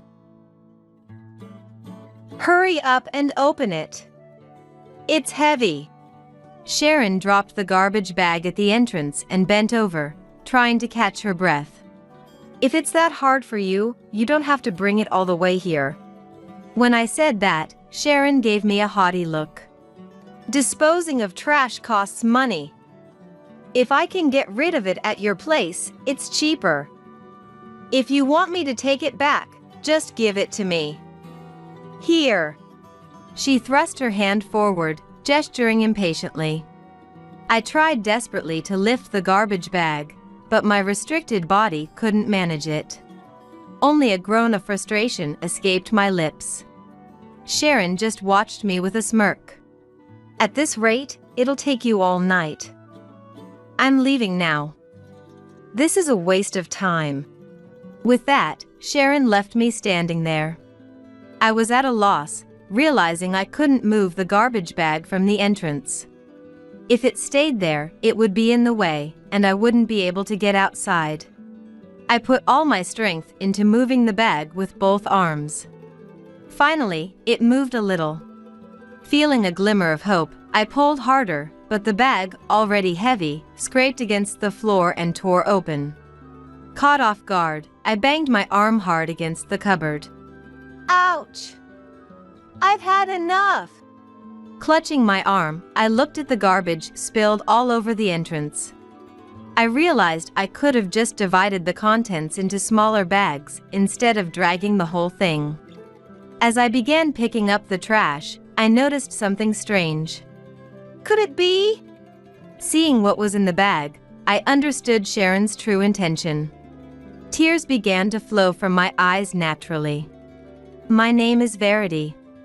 Now, I am sitting at a desk in a dim room at dusk, making handmade jewelry. The only sounds are the tinkling of the jewelry and the ticking of the clock. Outside, I can faintly hear the cheerful voices of children playing. That's enough for today. Though the work was not finished, my eyes were blurred, and my fingers wouldn't move as they should. If I push myself too hard, I'll make mistakes and have to start over. So, even if I feel I can do more, it's wise to stop. When I put down the tools, I realized for the first time that the room had gotten dark. Oh, it's already this late. I muttered, knowing no one in the house would respond. Feeling a slight loneliness, I maneuvered my wheelchair to turn on the light switch. As the room lit up, I saw the black garbage bags piled in the corner. But I didn't want to look at them. What should I make for dinner tonight? Quickly putting away my tools, I went to the kitchen to start preparing dinner. Outside, I could still hear the children's cheerful voices. As I chopped vegetables, tears suddenly fell from my eyes. Why do I have to live such a miserable life? As I thought this, the tears wouldn't stop, falling onto the cabbage on the cutting board. My current condition is due to a car accident over 20 years ago. Since then, I've been in and out of hospitals, living in a wheelchair. Because of that, I couldn't take proper care of my son, Zeph. My husband, Jake, tried his best, but he was busy with work, so Zeph was often left alone. I can never forget the sight of him, a little boy, sitting forlornly in the middle of a dark room when Jake and I came home late at night. I truly feel sorry for Zeph. The emotional scars he suffered greatly affected our lives. He had become a delinquent. He ignored both Jake and me, constantly fighting with his classmates, leading to repeated calls from the school. Still, I tried to stay positive, hoping that one day I could reconcile with Zeph. To help supplement Jake's income, I started making jewelry from home. However, Zeph not only didn't reform, but he also started demanding money and even became physically abusive towards me.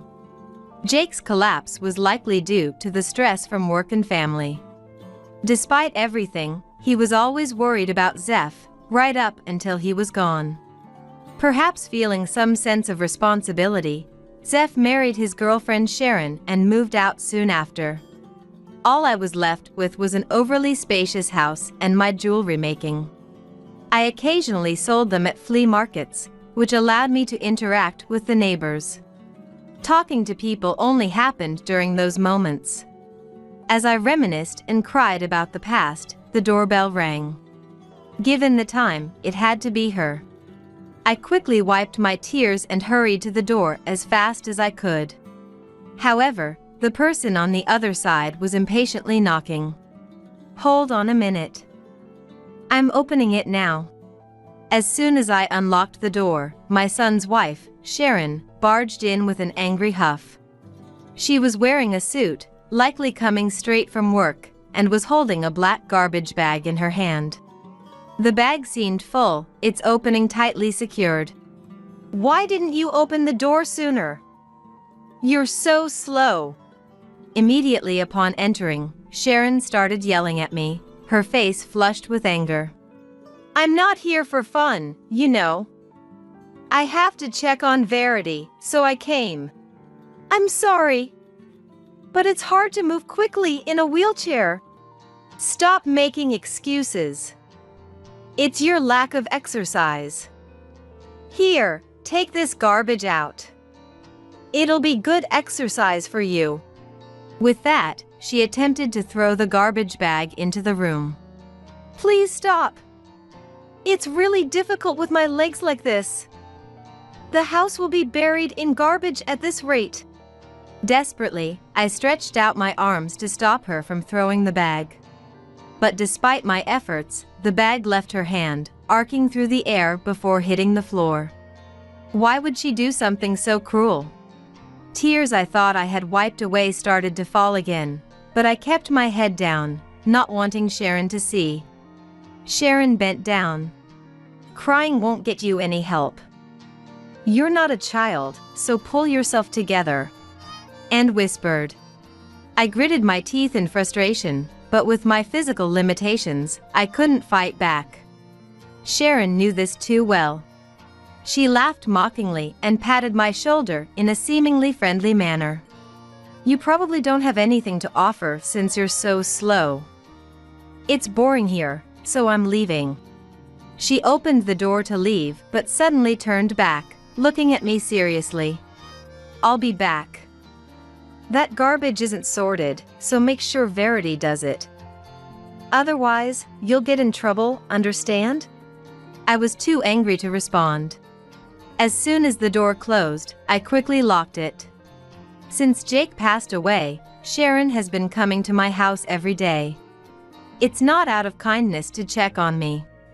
She comes to hurl insults and, lately, to throw garbage at me. I don't know what's in those bags, but they're heavy, and I can't bring myself to take them outside. Picking up the bag from the floor, I added it to the pile in the corner of the room. At this point, I didn't care about anything anymore. If I was going to spend my old age in loneliness, I might as well be buried in garbage and leave this world. After I'm gone, the neighbors will be shocked to see this mess. And Sharon's actions will be exposed. For me, it was the only way to resist, and in a way, it had become something I looked forward to. Why did he marry such a woman? Still, my frustration wouldn't go away, so I decided to call Zeph. I'll get him to talk to Sharon. Luckily, Zeph answered right away. What's up? Are you feeling sick or something? No, it's not that. Sharon's been awful to me again. Then, I started detailing everything that had happened. But he didn't listen to the end. I was still talking. You're going on and on. Basically, you don't like Sharon, right? Just say that from the start instead of rambling. When he interrupted roughly. Why are you being so mean? I'm having a hard time too. Your hard time isn't my problem. Sharon treats me well. You must have done something to piss her off, right? I didn't do anything. Don't just make stuff up. I knew my voice was turning tearful in my desperation. I had no one else to rely on, so I wanted Zeph to be my only ally. However, from his past experiences, Zeph didn't see me as his mother. He probably thought it was too convenient for me to cry to him now. But even though Sharon's actions troubled me deeply, he wouldn't even listen. Anyway, I'm busy. You must have too much time on your hands, bothering Sharon. Reflect on your own behavior before complaining to me. That's so cruel, so unfair. What's so unfair? You never cared about me, only yourself. Serves you right. Then Zeph laughed loudly. His laugh pierced my ears like sharp nails. After laughing for a while, he hung up. The room was already enveloped in the darkness of night. I need to turn on the lights, I need to make dinner. I thought this in my head, but Zeph's words and Sharon's actions hurt so much that I couldn't bring myself to do anything. I'd rather. Just as I thought that, a sharp pain shot through my chest as if my throat was closing up. I must stop thinking such foolish thoughts. I maneuvered my wheelchair to turn on the lights, plated the chopped cabbage, and heated up frozen fried chicken to place beside it. No matter how hard it is, no matter the cruel words thrown at me, I have to live. A few days passed after that. Sharon continued to come at the same time, saying nasty things and throwing trash bags into my room. I silently piled them in the corner, but it seemed they had reached their limit. Some of the pile had collapsed, starting to take over the room. I had stubbornly refused to throw out the trash, but now that the room was filling up, the disgust was winning. Apparently, a neighbor had seen Sharon's behavior. When I was outside, they approached and gently rubbed my back. "I know you've been spoken to harshly. I didn't want to interfere, but if you need anything, please tell me." "Thank you. I might ask for help someday." After that conversation, I parted ways with my neighbor, but I was genuinely happy. I had believed that I had no one on my side. Feeling a bit more confident, I decided to ask Sharon to take her trash back. Around 6 p.m., Sharon arrived at my house. As usual, she was dressed in her suit, but the garbage bag she was holding was much larger than usual. It seemed she had a hard time bringing it over, as her face was red and she was breathing heavily. "Hurry up and open it, it's heavy." Sharon dropped the garbage bag at the entrance and bent over to catch her breath. "If it's that hard, you didn't have to bring it over." When I said that, Sharon glared at me from beneath her brows. "You don't get it. It costs money to dispose of trash. If I can get rid of it at Verity's place, it saves money. My house isn't a dump. Take it back." I tried to lift the garbage bag off the floor, but it was too heavy to move. "What's inside this?" "It won't budge at all." I tried to pull it, but my frail body couldn't manage it. "If you really want me to take it back, hand it over." "Come on." Sharon reached out her hand and moved it impatiently. I struggled to lift the garbage bag, but my weak body couldn't do it. Only a helpless groan escaped my mouth. Sharon just watched and laughed at my efforts. "Looks like it would take all night. I'm leaving. This is a waste of my time." With that, Sharon left, leaving me with the garbage bag I couldn't move. I was at a loss, unable to move the bag from the entrance. If it stayed there, it would block my way out. What if there was a fire? I wouldn't be able to escape. Desperately, I put all my strength into moving the garbage bag. Finally, it moved a little. Seeing a glimmer of hope, I pulled the bag harder, but the combination of its weight and the friction against the floor caused the bag to tear. Unexpectedly, I ended up hitting my arm hard against the cabinet. Ouch, I hate this. Holding my arm, I looked at the contents scattered across the entrance. Why didn't I think to just take out the items one by one? As I picked up the trash, I noticed something strange. "No way, is this?" I picked it up and found it was a retort pouch of curry. And the pouch wasn't even opened. What does this mean? Did Sharon put this in the garbage by mistake? I was engrossed as I tore the bag open to check the contents. It wasn't just curry, there were pasta ingredients and retort foods stuffed inside. No, it wasn't just retort foods, there were also dried pasta, canned fish, and even cash wrapped in a plastic bag. Why are these things in here? Leaving the bag at the entrance, I went back inside and opened the piled up garbage bags one by one. Sure enough, there was no garbage at all. All of them were filled with retort foods, canned goods, non-perishable foods, and cash. I stood there, bewildered, not understanding what was happening. With all the bags containing the same things, it couldn't be a mistake. But why did she choose such a roundabout way to hand it over? I would have to ask her directly to understand. I cleaned up the scattered items in the entrance and waited for the next day to come. And indeed, Sharon came at the same time the next day. I made no mention of it and simply motioned for her to come into the room. Sharon hesitated for a moment, lowering her eyes, but then quickly looked up and followed me into the room. She looked around the piles of garbage bags in the room with a blank expression. Did you really think it was all garbage and never looked inside? I'm sorry, I didn't realize you were trying to help me. Sharon said nothing, just looked at me, then suddenly twisted her face and covered it with both hands, starting to cry. Verity, I'm so sorry for saying such terrible things. It's okay. You must have your reasons, right? Tell me everything. With tears, Sharon began to explain. Actually, all of this was under his orders. Zeph's?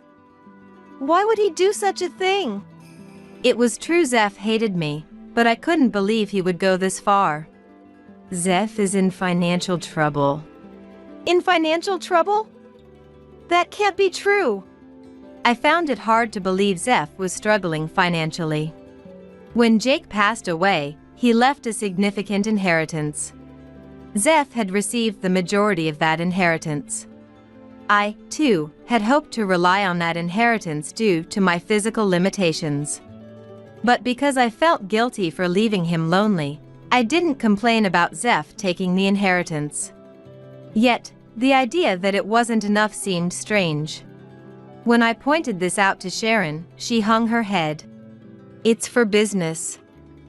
Zeph started a cafe to launch his business. I hadn't heard about it, but apparently, Zeph had started a business a few years ago. With his charming exterior, he managed to get approvals from officials and banks to open the shop. But things didn't go as planned, and the business failed. Zeph, now deep in debt, turned his eyes to my inheritance. I refused at first. Yes, I had heard about you from Zeph. I knew he hated you. But I couldn't bring myself to do something so cruel to someone with disabilities. Sharon sat on the floor, hugging herself as if to shield herself from the world. Yet you had no choice but to do it. Sharon nodded and lifted her shirt to show her bare back. Seeing it made me gasp. There were painful-looking bruises clearly visible. He pretends to be kind when talking to people outside, but he was cruel to me. Sharon put her shirt back down. He didn't trust me either. He ordered me to document everything I did to you. And still, you resisted by mixing in not garbage, but ready-to-eat meals.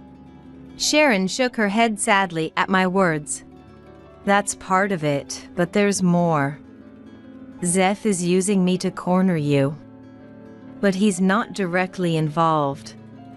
If anything happens, I'll be the one blamed.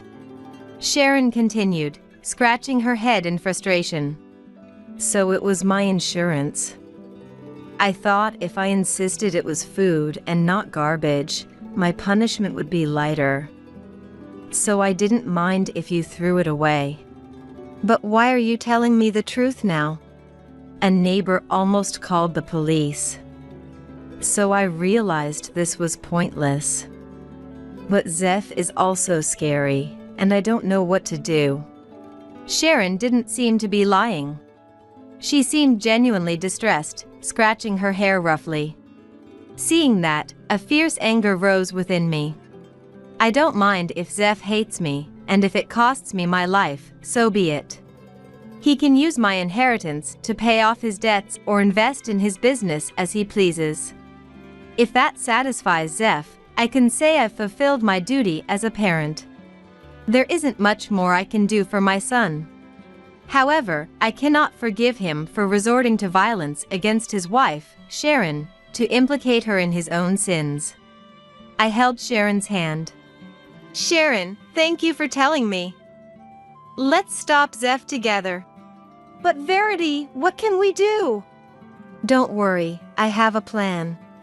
With that, I immediately began preparations to help Sharon. First, I spoke to the neighbors to explain the situation and our upcoming act. I wanted to ensure they wouldn't be alarmed by any loud noises. Next, Sharon and I planned for her to film me while she hurled insults at me. Verity, here we go. With those words, Sharon threw a trash bag at me. Take that! Stop it, don't! We changed outfits to film multiple scenarios without Zeph noticing. It was surprisingly fun, and we ended up with more vivid footage than expected. Do you think this is enough? Sharon, could you also film Zeph harassing you? Sharon, seemingly enjoying herself, smiled broadly and agreed enthusiastically. Hidden camera work, got it. I'll handle it. Sharon returned to Zeph for now. Next, I decided to stage a desperate phone call to Zeph. I aimed to sound as distressed and at my limit as possible. Zeph, I can't take it anymore. Please help me. Of course, Zeph wouldn't genuinely be concerned.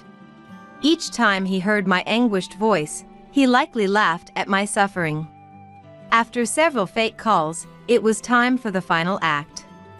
Zeph, I don't want to live anymore. This will be my last call. I'm sorry for everything. Even I was impressed by my own performance. Zeph seemed completely fooled by my act. He told Sharon, "That old woman won't last much longer. We'll finally get the inheritance." Naturally, Sharon recorded all of this. We successfully captured videos of him harassing her, securing all the evidence we needed. Sharon took the evidence and her essentials and sought refuge at my house. I had already informed her workplace of the situation, so Zeph's visit would be in vain. From my house, Sharon contacted a lawyer to file a complaint about Zeph's misconduct. A few days after filing the complaint, Zeph called me. As soon as I answered, "Hey! Do you know where Sharon went?" he barked. "Oh, Zeph! I don't want to live anymore." "Shut up. I don't care about you." "Where is Sharon?" "I don't know. I haven't seen her." It was clear over the phone that Zeph was frantic. "Don't play dumb. She must be with you. I'm coming over." About an hour later, Zeph actually showed up. From behind the door, he spoke in a suddenly gentle voice. "Mom, it's been a while. Let me in. I brought some treats. Let's eat together." He said that and showed a paper bag full of snacks to the monitor. A while ago, I might have believed him, but since I heard everything from Sharon, I knew his behavior was fake. "Sharon isn't here." "Sorry, go home." Not here? Then why doesn't Mom open the door? If she's not here, it's not a problem, right? Zeph kept talking in a gentlemanly manner. Indeed, his outward appearance seemed good. "That's not it. The room is messy, so I can't open it." "Then I'll clean it up. So open the door." "No, I won't open it. Go home." "Hey, you old hag, enough already." Because I firmly refused, Zeph showed his true colors. "You bastard, you have some nerve to defy me with that body. Prepare yourself." Zeph lost his cool and started kicking the door with fierce force. The violent sound echoed through the room.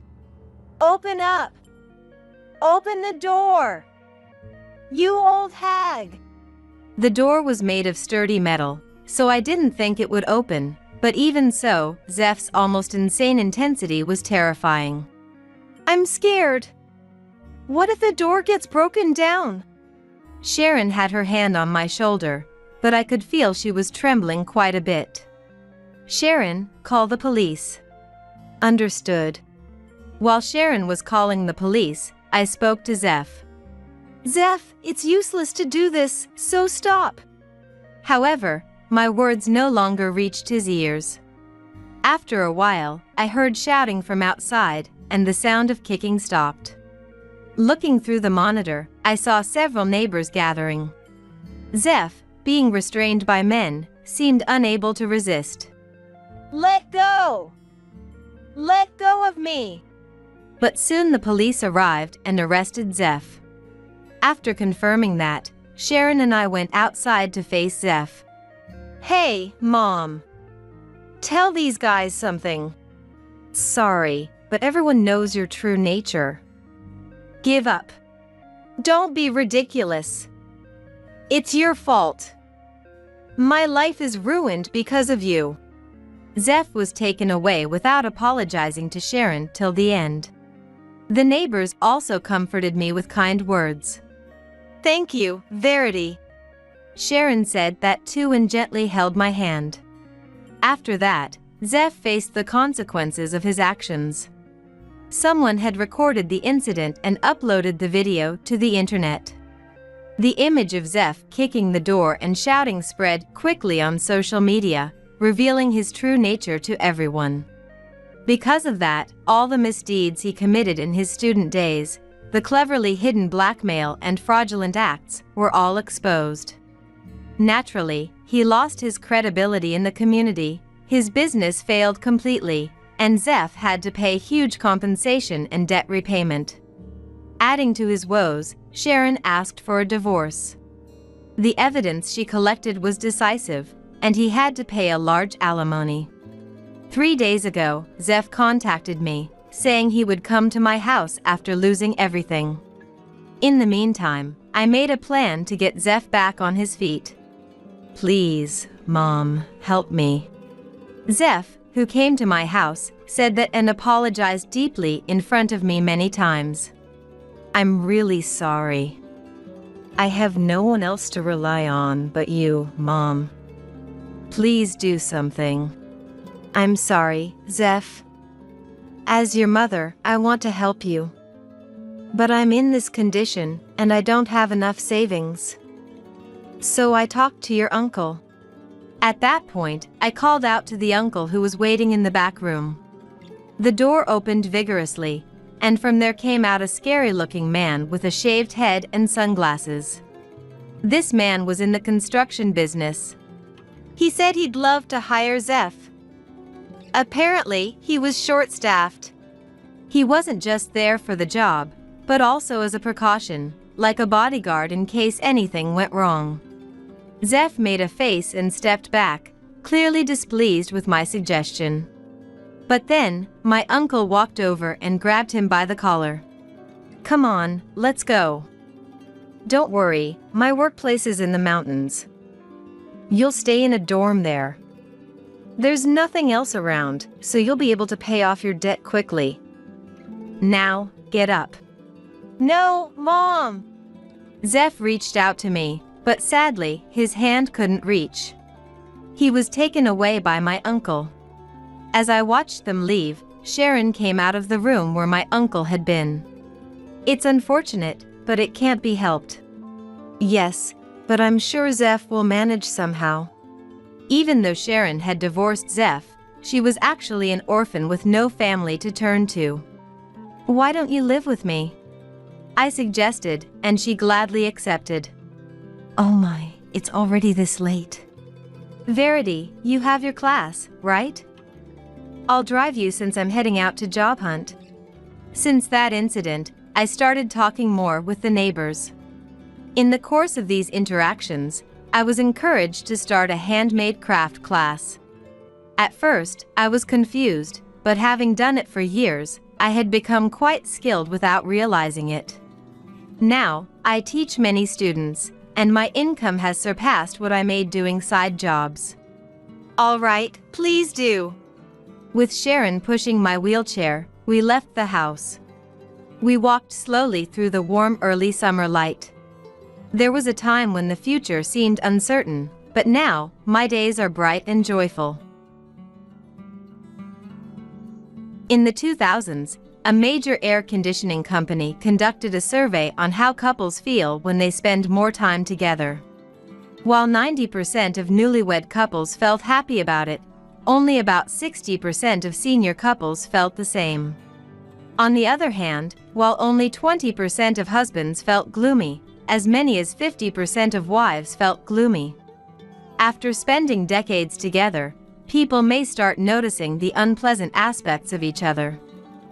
Many women might feel exhausted having to be considerate when the amount of time spent together suddenly increases after retirement. However, even if you feel gloomy, it's best to be cautious about spreading complaints about your husband to others. After all, around 60% of senior couples are happy about spending more time together, indicating they have a good relationship. I am Olivia, 60 years old. Recently, my daughter's family and my son's family gathered to celebrate my 60th birthday. Photos taken with me at the center and letters painstakingly written by my 3 grandchildren are displayed in the room with my husband's Jacob's portrait. Look, Jacob. Even the little Isabella can walk now. As I proudly showed the photos, my husband Jacob in the picture looked envious. I wish I could have celebrated my birthday with you, Jacob. My softly muttered words melted into the empty room. 2 years ago, he passed away at the age of 58. It was so sudden that even after the funeral and holding his ashes, I couldn't believe it. I had taken it for granted that we would spend our old age together, and Jacob had promised that we would go to Europe when he turned 60, and we had been saving money little by little. We were a loving couple, I believe. For about 6 months after Jacob passed away, I was in a daze.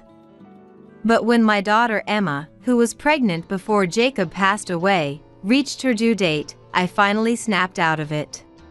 Emma came back to my house to give birth, and in the hustle and bustle, I got used to living without him. Still, sometimes, while picking out groceries at the supermarket or seeing Jacob's favorite comedian on TV, I feel a cold breeze in my chest. One day, I had the opportunity to have lunch with 2 friends from elementary school. Abigail, whose husband is 3 years older, has been a housewife for a long time. Her husband, who worked at a bank, retired, and she often complains about how it's unbearable to have him around all the time. Why do men stick to their wives as soon as they retire? It's so annoying. Well. To me, having a healthy husband seems enviable, but since my husband was never home all the time, I can't really understand Abigail's feelings. Well, Abigail has always been someone who complains a lot. Not only about her husband, but also about her PIL and her son's wife. It's a bit unpleasant, but I've gotten used to just letting it go. Our other friend, Ella, always has a smile. Abigail's husband must really love you. Stop it, come on. Whether she's naturally carefree or intentionally so, Ella always makes disarming comments that lighten the atmosphere. If it were just Abigail and me, our relationship might not have lasted, but thanks to Ella, it's been sustained for 50 years. It's been 50 years since those days when our skin stayed beautiful no matter how much we tanned. Since Jacob passed away and I alone turned 60, I've become somewhat sentimental. So we finally reached 60. We saved up to go to Europe when Jacob turned 60. I muttered while stirring milk into my tea. Abigail looked at me with disbelief. What? You saved money to go to Europe with your husband? You've always been such a goody two-shoes. Have I? I couldn't understand what was so pretentious about looking forward to a trip with him. She always laughed and called me a goody two-shoes whenever I did something she couldn't imagine doing herself. Though sometimes it bothered me, I had gotten used to it. On the other hand, Ella leaned in, her eyes sparkling. In that case, why don't we go on a trip together? Europe might be a bit too far, but we could stay at a hotel a little further away for 2 nights and 3 days. I've always dreamed of traveling with friends. Oh, that sounds wonderful. Ella's suggestion excited me. Traveling with childhood friends, how delightful that sounded. Then, Abigail leaned forward, her eyes sparkling as well. I'll go too. Are you on board too, Abigail? That makes me happy. I'll go. I'll go. After all, Olivia is paying for everything, right? What? I was stunned by her statement. Did Ella say we'd be traveling on my dime? I looked at Ella nervously, and she also seemed stunned, her mouth agape. Abigail, we were planning to pay for our own trip. What are you talking about, Ella? This is a trip where we're accompanying Olivia in place of her husband, right? Of course, Olivia should pay. Right? What? She pressured me as if it were the most natural thing in the world. Next to me, Ella laughed. What are you talking about, Abigail? This is not a proxy trip for Olivia and her husband, it's a girls' trip for us. I'm going because I want to go, and Olivia's husband has nothing to do with it. But isn't it a waste not to use the travel funds Olivia's husband saved up? If she doesn't have any plans for it, using it together would be an act of friendship. There will be plenty of uses for it in the future. Olivia has many adorable grandchildren, after all. Ella gave me a clumsy wink, while I was taken aback by Abigail's argument. That's right. I promised to take my grandchildren to the amusement park next time, so maybe I'll use it then. Yeah. Humph. Ella seemed satisfied, but Abigail did not look convinced at all. Still, she wanted to go on the trip, so we decided to meet again later to plan the trip. Planning the trip was a lot of fun. Since I was the most accustomed to driving, I offered to drive. We agreed on a distance that wouldn't be too tiring, and settled on Charleston. Abigail insisted. We absolutely have to stay here. So we decided to stay at a slightly upscale hotel for 2 nights. She also listed a bunch of places she wanted to visit and things she wanted to eat, but they were all quite expensive. I couldn't help but ask the two of them. Are you too sure it's okay to splurge like this? Won't your husbands get mad? Ella laughed and said, I've hidden secret savings in the fridge for this day. Abigail brushed it off lightly. Yeah, it's fine. Though I had some reservations, it felt awkward to delve into household finances, even with friends. We'd never had financial troubles before, so it should be okay. Believing that, I focused on preparing for the trip. After all, I hadn't gone on an overnight trip with friends since I was single. Of course, I was excited.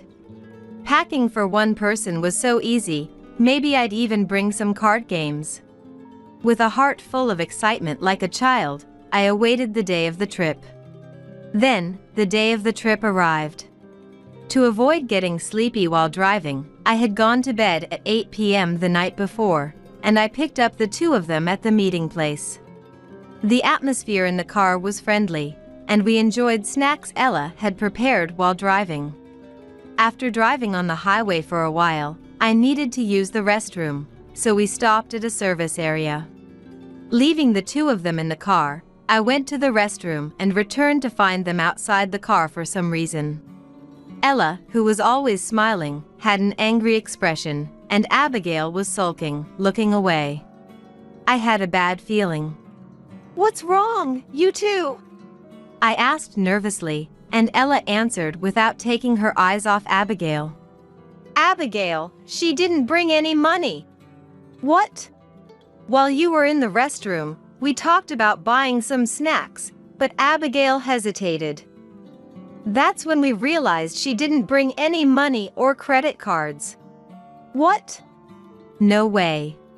We had agreed to pay for the accommodation upon arrival, and since I was driving, Abigail and Ella were supposed to cover the gas and highway tolls on the last day. Of course, there would be costs for meals and activities as well. Without cash or credit cards, nothing would work.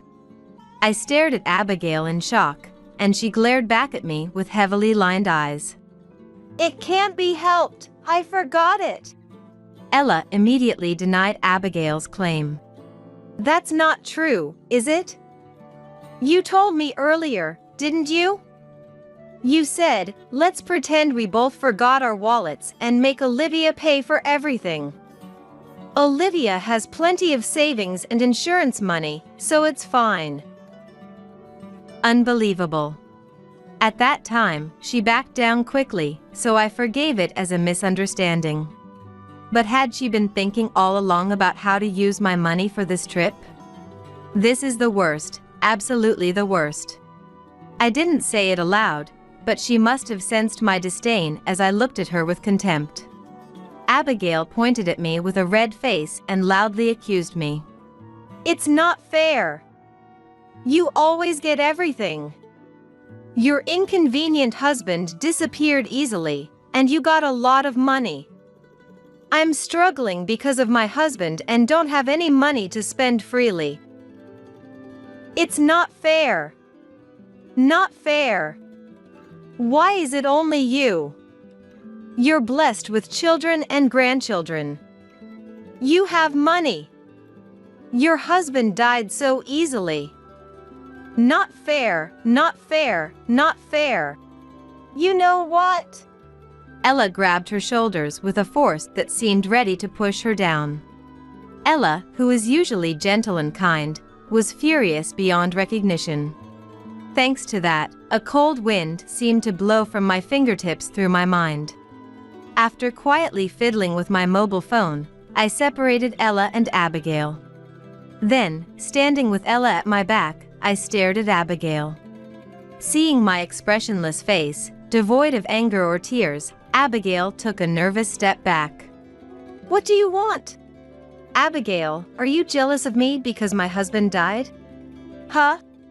Abigail was startled by my direct question. However, she quickly became defiant and loudly declared, "Yes. Because your husband disappeared in an instant, didn't he? Without much medical expense, you got a lot of insurance money, so it's the best, isn't it? You're blessed.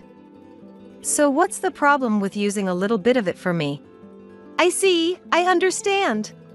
When I nodded quietly, Abigail's face lit up triumphantly, thinking her argument had won. I averted my eyes from Abigail, went around to the back of the car, and opened the trunk. Then, I threw her branded Boston bag outside. Huh? Abigail let out a surprised cry at my sudden strange behavior. Hey! What are you doing? Get out. What? Go home by yourself from here. Huh? Huh? Abigail had a panicked expression. Are you crazy? I can't get home by myself from the highway. Are you the crazy one? Did you really think I would pay for you? Did you think I would just take you to the destination hearing all this? You thought once you got in the car, you could somehow force your way through because I'm too kind, didn't you? I ignored the annoying parts because you're a friend. I didn't like your complaints, but maybe you were really suffering because of your husband. So, I didn't lecture you to cherish your husband while he's alive or say I'm envious of you because your husband is alive. Every marriage is different. But I don't want to associate with someone who says it's unfair to a grieving friend. Though I was glaring at Abigail, my vision was blurred, as if it were rippling water. I would have done anything to protect Jacob's life, no matter the cost or time. I wanted to turn 60 with him. I want pizza for dinner tonight. Jacob, who I had seen off with a trivial morning conversation, never came home. When I arrived at the hospital, he was already cold. I couldn't do anything for him. And that's something to be envious of? That's being blessed? Don't joke with me. Don't joke with me. Olivia. Ella's gentle hand softly touched my back. I wiped my eyes with the fist I had unknowingly clenched and tried to calm myself. Even Abigail looked awkward. But it was too late. You can't take back what's been said, It's fine. This service area can be accessed from the regular road, so you can call a cab. What do you mean fine? I have no money. Then ask your husband to pick you up. You have a mobile phone, right?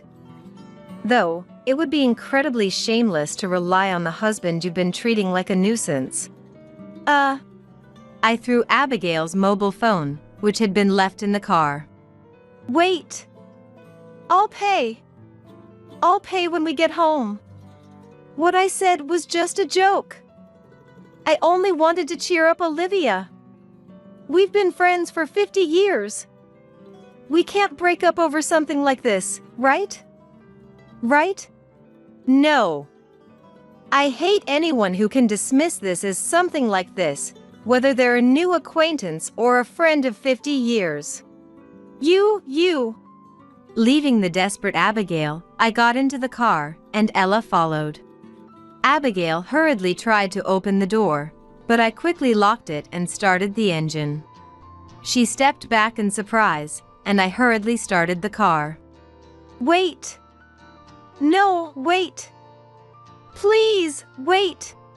Abigail's desperate cries were quickly drowned out by the sound of the engine.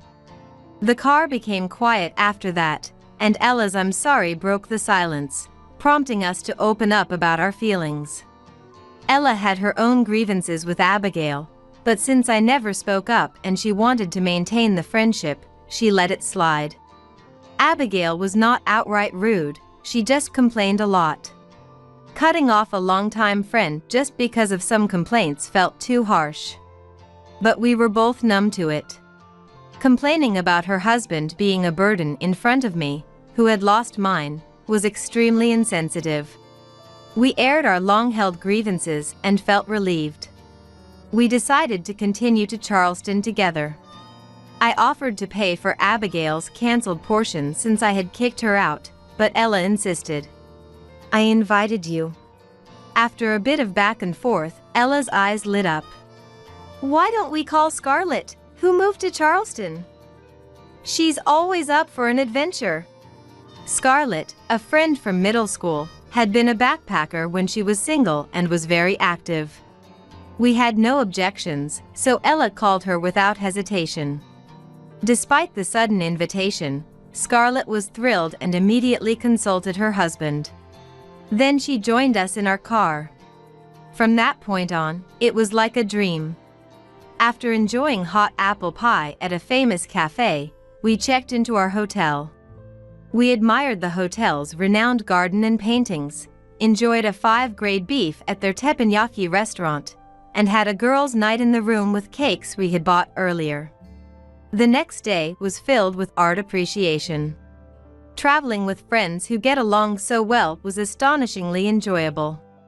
Ella's kindness and Scarlett's straightforward nature made them perfect travel companions. Scarlett, who remained active even after marriage, had stories of worlds we had never experienced. She was such a good storyteller that Ella and I kept begging for more. On the last day of our trip, we held hands reluctantly and promised to go on another trip together. Returning to my familiar home, I took a deep breath. Traveling is fun, but only because you have a place to come back to. Jacob, I'm home. I placed Jacob's favorite biscuits next to his photo and started talking to him. Suddenly, the video doorbell rang. Forcing my tired feet to stand, I checked the monitor. There on the screen was an older man with an angry expression and Abigail, whom we had left at the rest area 2 days ago. The joyous feelings from the trip vanished instantly. I knew she would come. Bracing myself for her arrival, I suppressed the urge to pretend I wasn't home and opened the front door. The elderly man, Abigail's husband Ethan, glared at me in silence. Since they weren't speaking, I had to ask, "What brings you here so late? Playing dumb after what you did?" Abigail looked up at me with a resentful gaze. "What do you mean by what I did?" When I feigned ignorance, Ethan's eyes narrowed. You left Abigail at a rest area, didn't you? Don't tell me you've already forgotten that just 2 days ago, at 60 years old. Oh, right. What happened after that? I assume you made it home since you're here. I had to pick her up. Do you abandon longtime friends like that after a little argument? And I heard you took money from her wallet because of cancellation fees. Are you out of your mind? Excuse me? A little argument? Took her money? That's quite different from the truth. I glanced at Abigail. She started speaking in a small voice, hiding behind Ethan. Olivia got tired of my stories about my husband. I know it's hard for you since you just lost yours. I'm really sorry. But leaving me there and taking my money was too cruel. If Ethan hadn't helped me, who knows what would have happened. But I'll forgive you if you and Ella apologize and return the money. We've been friends for 50 years, after all. Abigail finished her self-serving speech, covering her face with her hands as if to cry. What? You're 60, right? You're not a child. Ethan, completely taken in by her lies, glared at me as if I were his mortal enemy. I told her to cut ties with you and go to the police, but Abigail insists on forgiving you. How could you be so cruel to someone as kind as Abigail? Sure, if her version were true, we'd be inhumane monsters. If it were true, that is. Ethan, it seems she and we have different understandings of the events. What? First, she didn't have any money to begin with. We argued because she insisted on traveling for free using my late husband's inheritance. What? She's envious of me being a widow. She kept saying how unfair it was that I gets all the benefits. What? Ethan was taken aback by my revelation. Abigail, with tears in her eyes, clung to her husband. I would never say such a thing. You worked so hard until retirement and let me be a housewife. How could I be dissatisfied with you? That's right. I always want you to outlive me. Isn't that right? That's right. You're not a foolish woman who wishes for my early death.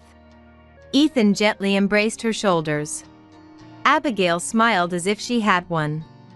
Indeed, without evidence, our usual conversations and the trouble at the rest area could be twisted with lies. Without evidence, that is. I fiddled with the mobile phone in my hand and opened the voice recorder app. Then, I displayed it in front of Ethan. That foolish woman is your wife. What?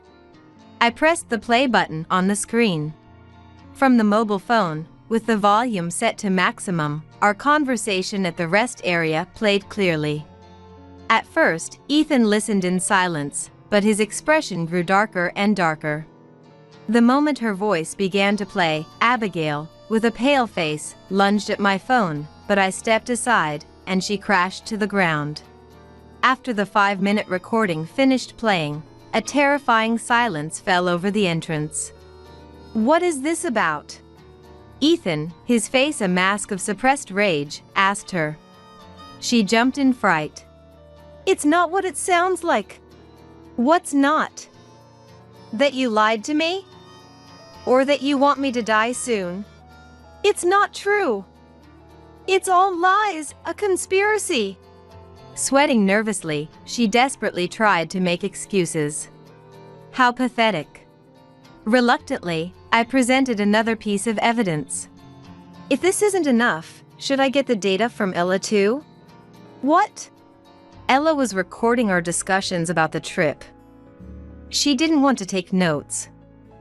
Since you always badmouth Ethan as if it were second nature, there should be plenty of evidence.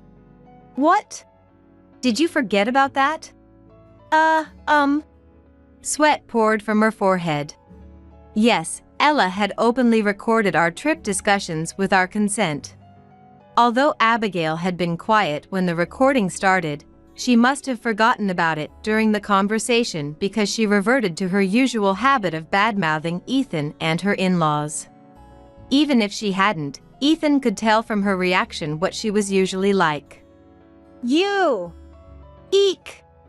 Abigail let out a pathetic scream at Ethan's terrifying, ground-crawling voice.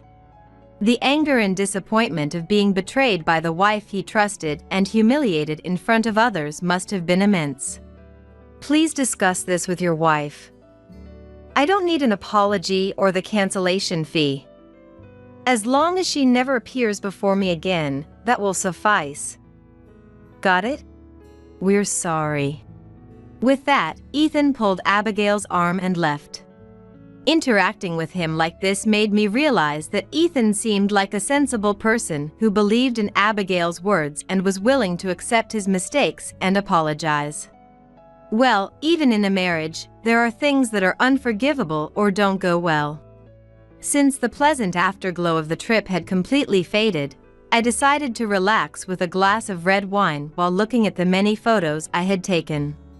Later, Ethan arranged a formal apology meeting with me and Ella. After returning home and confronting Abigail, she had furiously told him, "It's your fault!" It seemed the shock was considerable for Ethan, who had worked hard to ensure that Abigail and the children lived comfortably, only to be wished away by his wife. Although he acknowledged that he might have been inadequate, he couldn't bring himself to spend the rest of his life with a wife who wished for his unhappiness, so he proposed a divorce. Surprisingly, Abigail, who had always despised Ethan, was shocked. She had never imagined that Ethan would be the one to suggest a divorce. Apparently, she believed he couldn't live without her. Of course, at his age, still in his early 60s, with strong legs and no serious illnesses, he could live just fine on his own. Moreover, their son, William, had offered, "If you divorce Mom, you can live near us, Dad." This proposal drove her into a frenzy. However, William's wife, Arya, had firmly rejected it, stating, "Ethan is harmless, but Abigail tried to feed the baby honey and used her spoon to feed the baby. I can't deal with someone who goes berserk when corrected. We need to cut ties with her in that case." She had always complained that Arya was unreasonable and cold, but it turned out that it was Abigail, the MIL, who was the unreasonable one. Thus, at the age of 60, Abigail ended up losing both her family and friends. Although she had enough from the division of assets to maintain a minimal lifestyle, it wasn't enough to afford hobbies or travel. Even when she tried to participate in neighborhood gatherings, her troublesome personality caused so many problems that she couldn't make any close friends. She even sent me letters detailing her loneliness and pitiable situation, but I never replied. After all, in the final chapter of my life, I want to live peacefully with friends and family who are like-minded. 2 years later. This seafood pasta is incredibly delicious.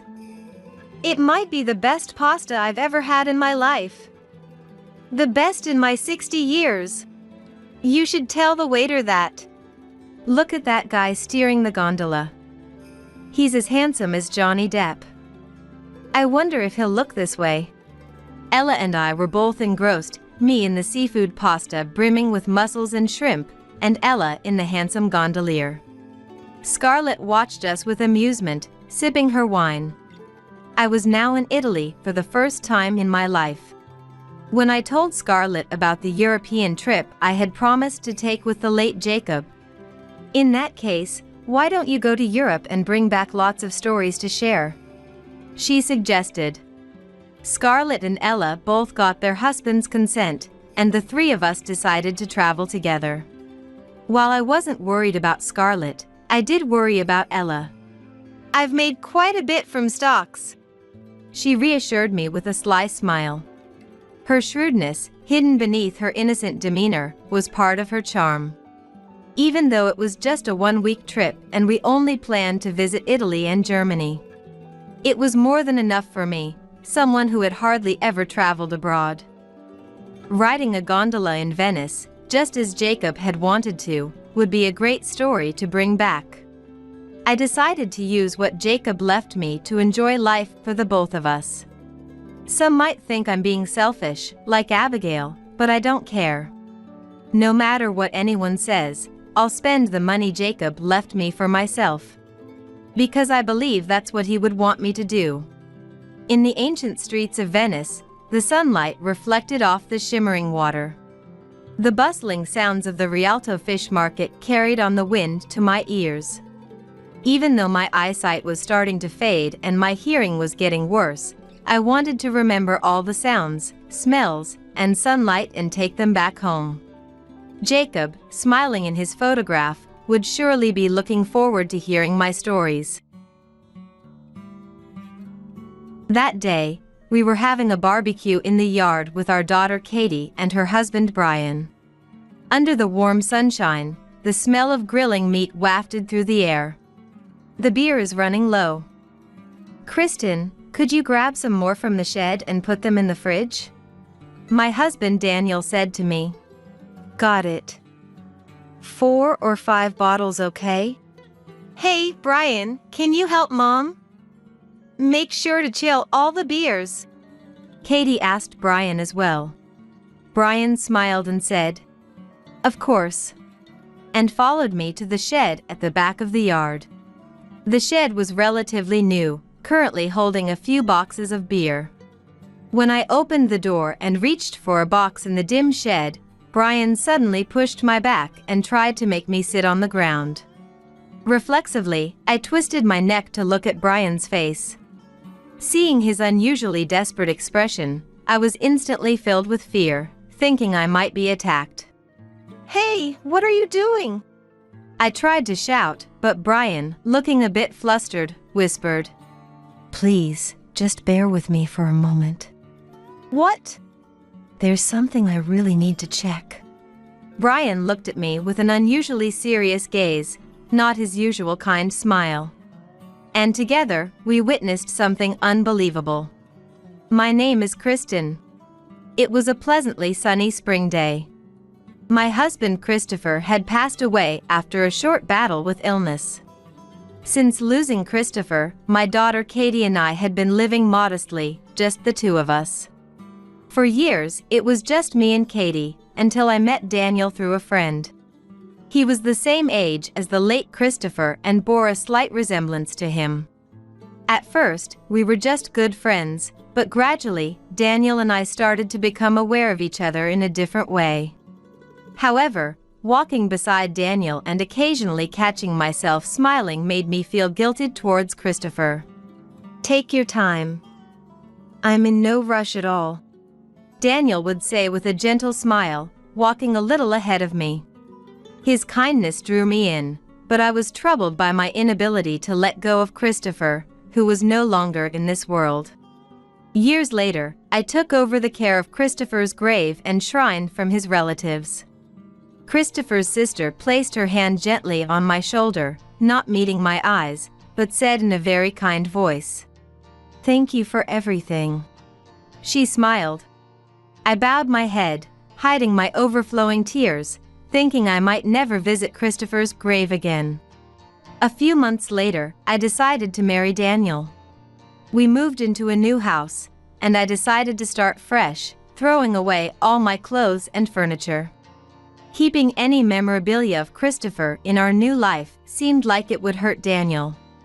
At first, Katie seemed confused, but she gradually warmed up to him. Before our remarriage, Daniel and Katie had often spent time together as friends, so I think she got used to it quickly. Katie had just turned 15. At that sensitive age, she started wearing flashy makeup and going out more often, quickly beginning to sweet-talk Daniel for pocket money. Because originally, my life with Katie was never wealthy, and I couldn't afford to buy her the things she liked. Unlike me, who was particularly strict about money, Daniel was lenient with Katie. Without asking much, he would take out his wallet and hand over money whenever she said she was going out with friends. When I later cautioned Daniel about this behavior, he responded with a troubled expression. I'm sorry. But it seems like money is the only way I can get Katie to be nice to me. He continued to treat Katie specially in trivial matters other than money. I felt as if he was treating her like a princess, which made me happy as if it were happening to me. He was doing his best to love both Katie and me. I kept the wedding ring, my last memory with Christopher, at the very back of my shelf and occasionally took it out to look at it. However, feeling that it was somehow wrong, I sent it all to Christopher's parents along with a simple letter. I'm sorry, but I want to move forward. Am I allowed to be happy? I don't know, but I sincerely wish to be happy.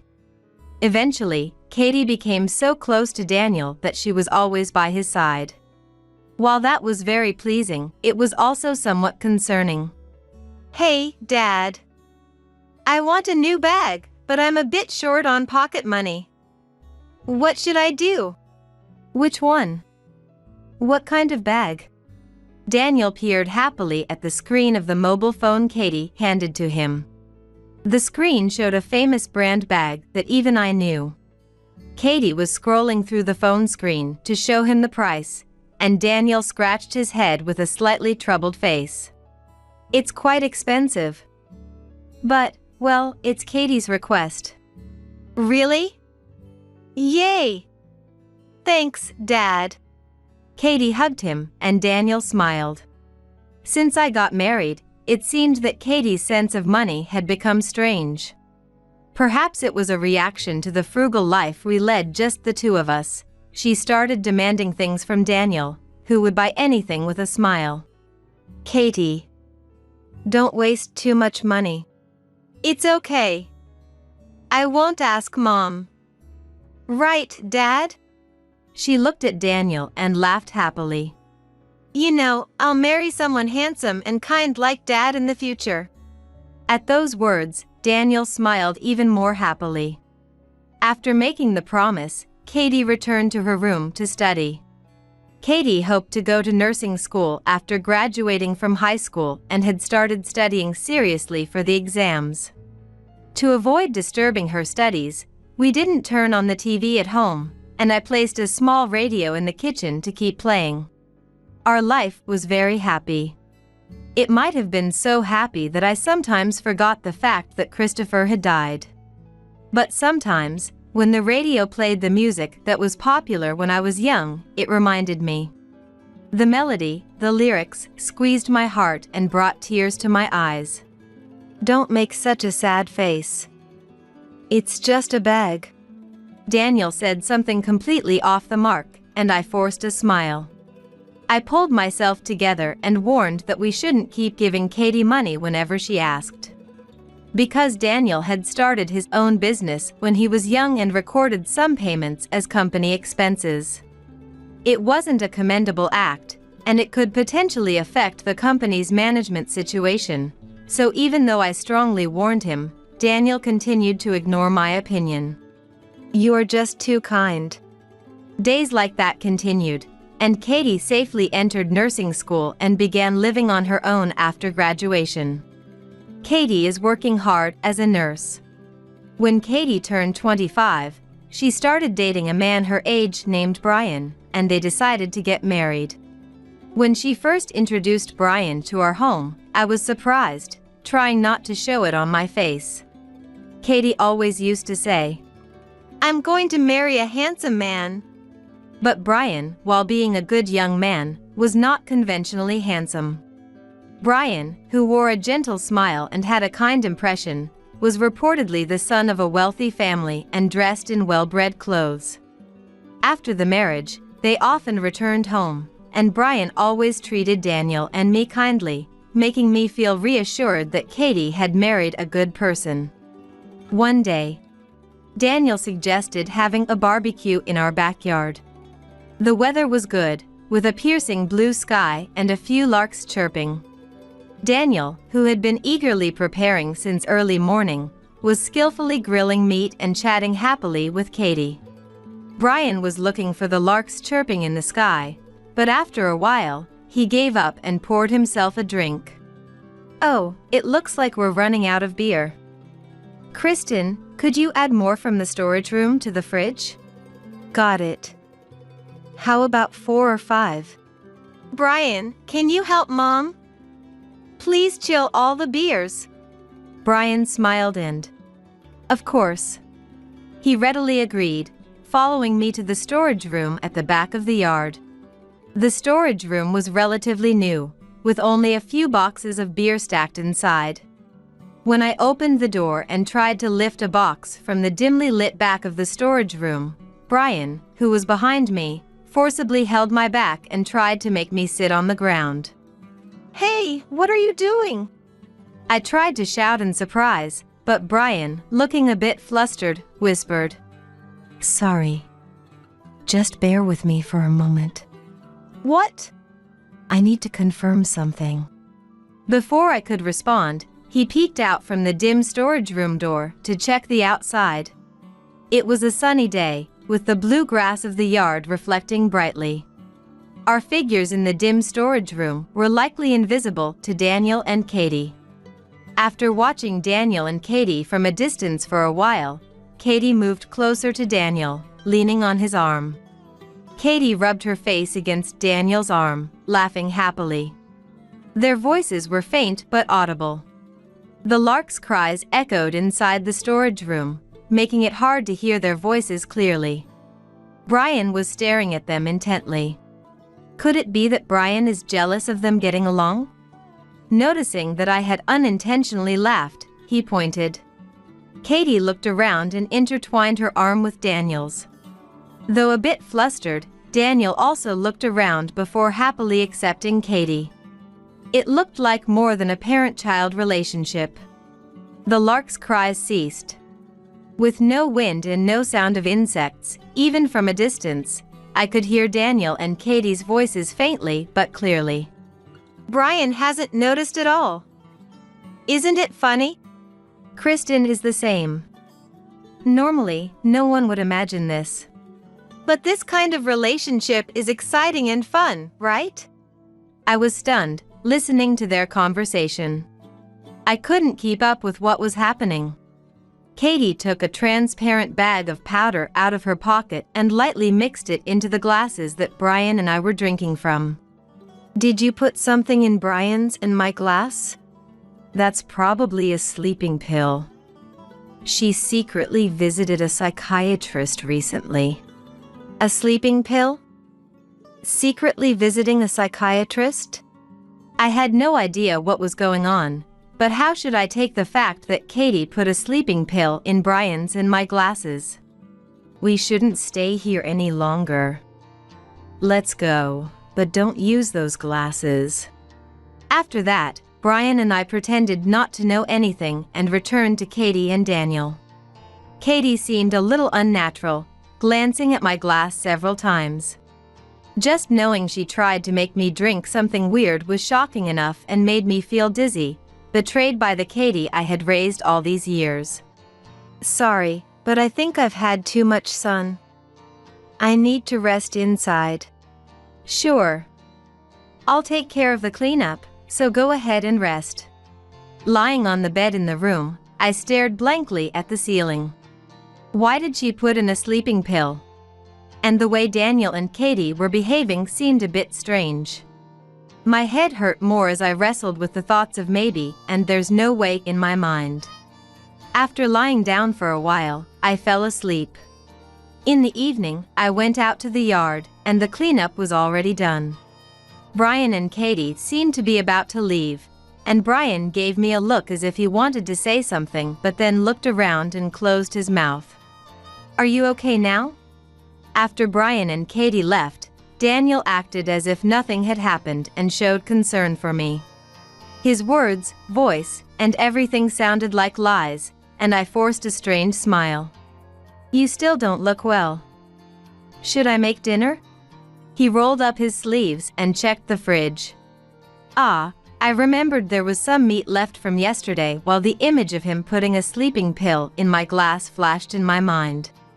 I forcefully pushed his body away. "I'll make it." I quickly made a simple meal. There was no way I could eat anything he made right now. For several days, I was hesitant to touch any of the food or drinks in the house. What if they had been pre-drugged? Thinking like that, I also suspected eavesdropping or hidden cameras, making life at home unbearable. One day, I received a call from Brian on my mobile phone. Apparently, Brian had talked to his parents about the suspicion of the sleeping pill. Brian's father, Andrew, suggested a temporary place for me to stay. It's driving me crazy living with Daniel right now. I'm so grateful for this offer. It's a relative's vacation home, and it's free for now, so stay as long as you like. Also, I'd like to talk once with my dad. Brian's voice over the phone was somber. Of course, it was. His wife might be having an affair with another man. And that man. No, I don't want to think about anything right now. Later, I lied to Daniel. On a trip. Saying a friend invited me. I had told him that the headache from the barbecue had been lingering, so a friend invited me to rest, I explained. Great. Have a good time. Maybe I'll invite Katie over for dinner. Daniel said it naturally, without any guilt, and I felt a chill of disgust. Later, I went to the address Brian had given me and visited a relative's vacation home. Brian came to pick me up by car at the station where I arrived after changing trains. Thank you so much for coming all the way out here. He bowed his head deeply, looking sincerely apologetic. Even though he went out of his way to prepare a hiding place for me. I felt something welling up inside me because of Brian's kindness. The area seemed to be a region where vacation homes were lined up, and there were several beautiful houses. The vacation home was surrounded by many trees. Brian's father, Andrew, was standing in front of the entrance waiting for me. It was the third time I had met him. At the family meeting, the wedding, and now. Katie had told me he was quite wealthy, which made me a little intimidated, so I bowed deeply, expressing my gratitude for sheltering me. Thank you very much. Sorry to start right away, but let's discuss inside. As soon as we entered the vacation home, we started talking with Brian and Andrew. Apparently, Brian had already told his parents that they had been drugged with sleeping pills. And he explained how it was suspicious that Katie had spent more money than his salary since their marriage. It was a bit awkward for me because Katie is my daughter. We also need to clarify the source of the money Katie is spending. My dad is going to suggest donating to Daniel's business, so why don't we wait and see? The phrase wait and see caught my attention. What could we learn from just waiting and seeing? What kind of conclusion will come from what we are about to do? Brian seemed to sense my hesitation, and when our eyes met, he smiled. Maybe we are misunderstanding. Let's be a little sneaky to make sure we can live peacefully again. I couldn't help but laugh at Brian's words. A misunderstanding? Surely, definitely not. We were just trying to clarify an answer that we were almost certain of. After a few days of regaining my composure living in the vacation home Brian lent me, I felt bad about staying indefinitely, so I decided to return home. A few weeks later, Andrew officially contacted Daniel's company to offer a donation. Since he was a wealthy man, the proposal was immediately trusted, and Daniel and Katie were delighted without checking the specific date of the funding. I quietly spent my time, ignoring their joy. After returning home, I found it a bit painful to stay inside, so I made it a habit to take walks recently. Right in front of my house, there is a field of wheat, with green stalks of the same height stretching out. Walking along the rarely trafficked paved road, I looked up at the larks flying far away. Life after the donation offer was like living in luxury. Daniel believed he had received the funding and bought a luxury car under the guise of a company vehicle. As for Katie, she continued to splurge on beauty treatments and nail salons, even when their savings ran out. They seemed to have a naive expectation that the funds would come in eventually. One day, we had a dinner meeting to discuss the funding. Daniel, Katie, Brian, and Andrew were coming to our house. Daniel bent his back, repeatedly thanking Andrew. "We really owe so much to Brian. Katie always says she's so happy to have married such a wonderful person." Daniel was trying to curry favor with Andrew, but Andrew didn't even give him a polite smile, instead quietly placing a folder on the table in front of them. Thinking it was a document related to a donation, Daniel said happily, "Thank you very much." But as he read through the contents, his face quickly turned pale. "We did some research on your company while considering funding, and some shocking facts came to light." Daniel, sweating profusely, scanned the document. The document contained two main points: evidence of an affair between Daniel and Katie, and a tax audit of expenses that had been falsely claimed as company costs. Seeing the proof of Katie's affair with Daniel made me want to cover my face in shame. Katie had been buying jewelry and spa treatments, charging them all to the company's expenses, which led to back taxes. "We cannot provide funding to a company like this. This is ridiculous." Daniel, visibly shaken, spilled his coffee. Katie, who was nearby, quickly stood up with trembling hands to clean the spill. "Katie, I'm divorcing you and will be seeking compensation in the divorce court." "What? Compensation in the divorce court? What are you talking about?" "You cheated on me. It's only natural. And Kristen too." With that, Brian looked at me. Daniel, staring at the document, turned his frightened gaze towards me. "I'm also divorcing Daniel and will be seeking compensation." "What kind of nonsense is this? This can't be happening." Daniel, choking on his words, dropped the document to the floor, trembling. Katie, with a scared expression, moved closer to Daniel and pointed at Brian with quivering lips. No, it was you who was having the affair. Brian and Mom were having an affair." Katie continued to scream irrational excuses and shift the blame until the very end. They kept making desperate excuses, but the evidence was undeniable. Finally, as if resigning to his fate, Daniel slumped his shoulders and began to speak. "I started a relationship with Katie, but I realized there was no love there," he said. At first, he had resisted Katie's advances, knowing she was only after his money. But as Katie became more physically attractive and I, on the other hand, aged and lost my charm, he made his choice. "I'm just a man. We're not even blood related. I couldn't resist." Katie had suggested putting sleeping pills in our drinks on the day of the barbecue. After making Brian and me drink the sleeping pills, they planned to strip us and put us in the same bed, taking photos to blackmail us for money. How shallow could they be?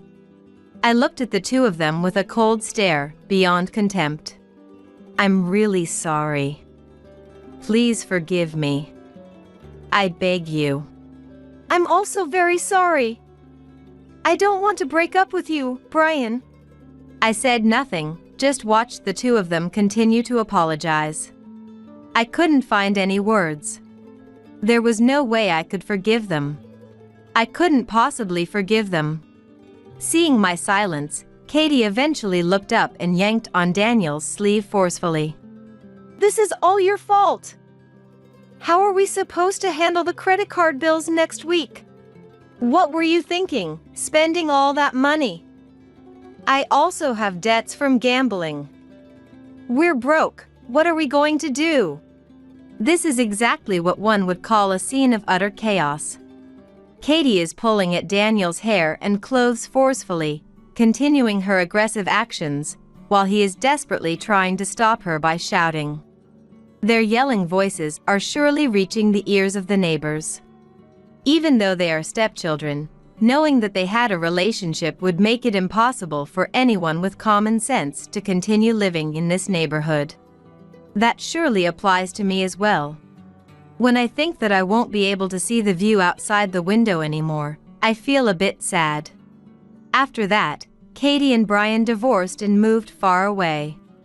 Katie got involved in the nightlife, but her life didn't go well, and she drowned in alcohol, continuing to accumulate debt.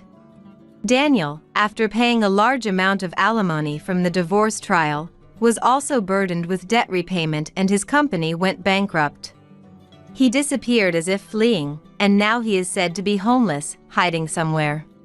Brian, after divorcing Katie, learned from his failed marriage and found a good match. I received alimony from Daniel in the divorce trial.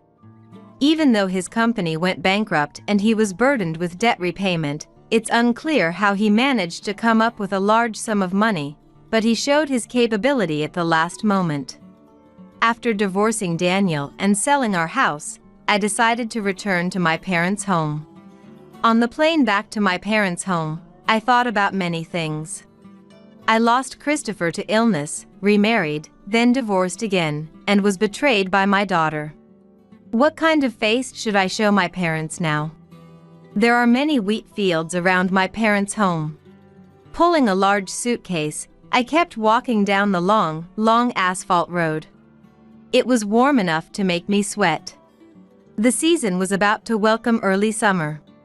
When I returned to my parents' home, they accepted me without asking any questions, but why didn't they ask me anything? Were they pitying me? Even so, they naturally accepted me. While gazing at the serene rural landscape, I realized I needed to look at my life ahead. Thanks to Dad's connections, I got a job at the local agricultural cooperative and felt I had established my life foundation. Since then, I have built a good relationship with Andrew, and although we don't see each other often, we occasionally have meals together when he comes near.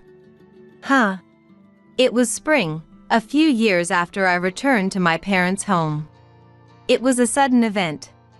On the desk, there was a wedding ring I received from the late Christopher. I was a bit shaken and held the ring in my palm, gazing at it. While I was standing there in shock, Mom came over from the kitchen with her bent back and wiped the table. Christopher's parents came a long time ago and said they wanted Kristen to have this. I stood there, unable to say anything. Outside the window, there are wheat fields. Beyond the clear landscape, I am here. A skylark continues to sing as if asserting its presence. Tears well up, and I sling my bag over my shoulder and ride off on my bike. I keep riding through the deserted wheat fields, sweating on my forehead but continuing forward. What should I do from now on? I don't know. But I will keep going. I'll save my complaints for the very end, after I've lived my life to the fullest.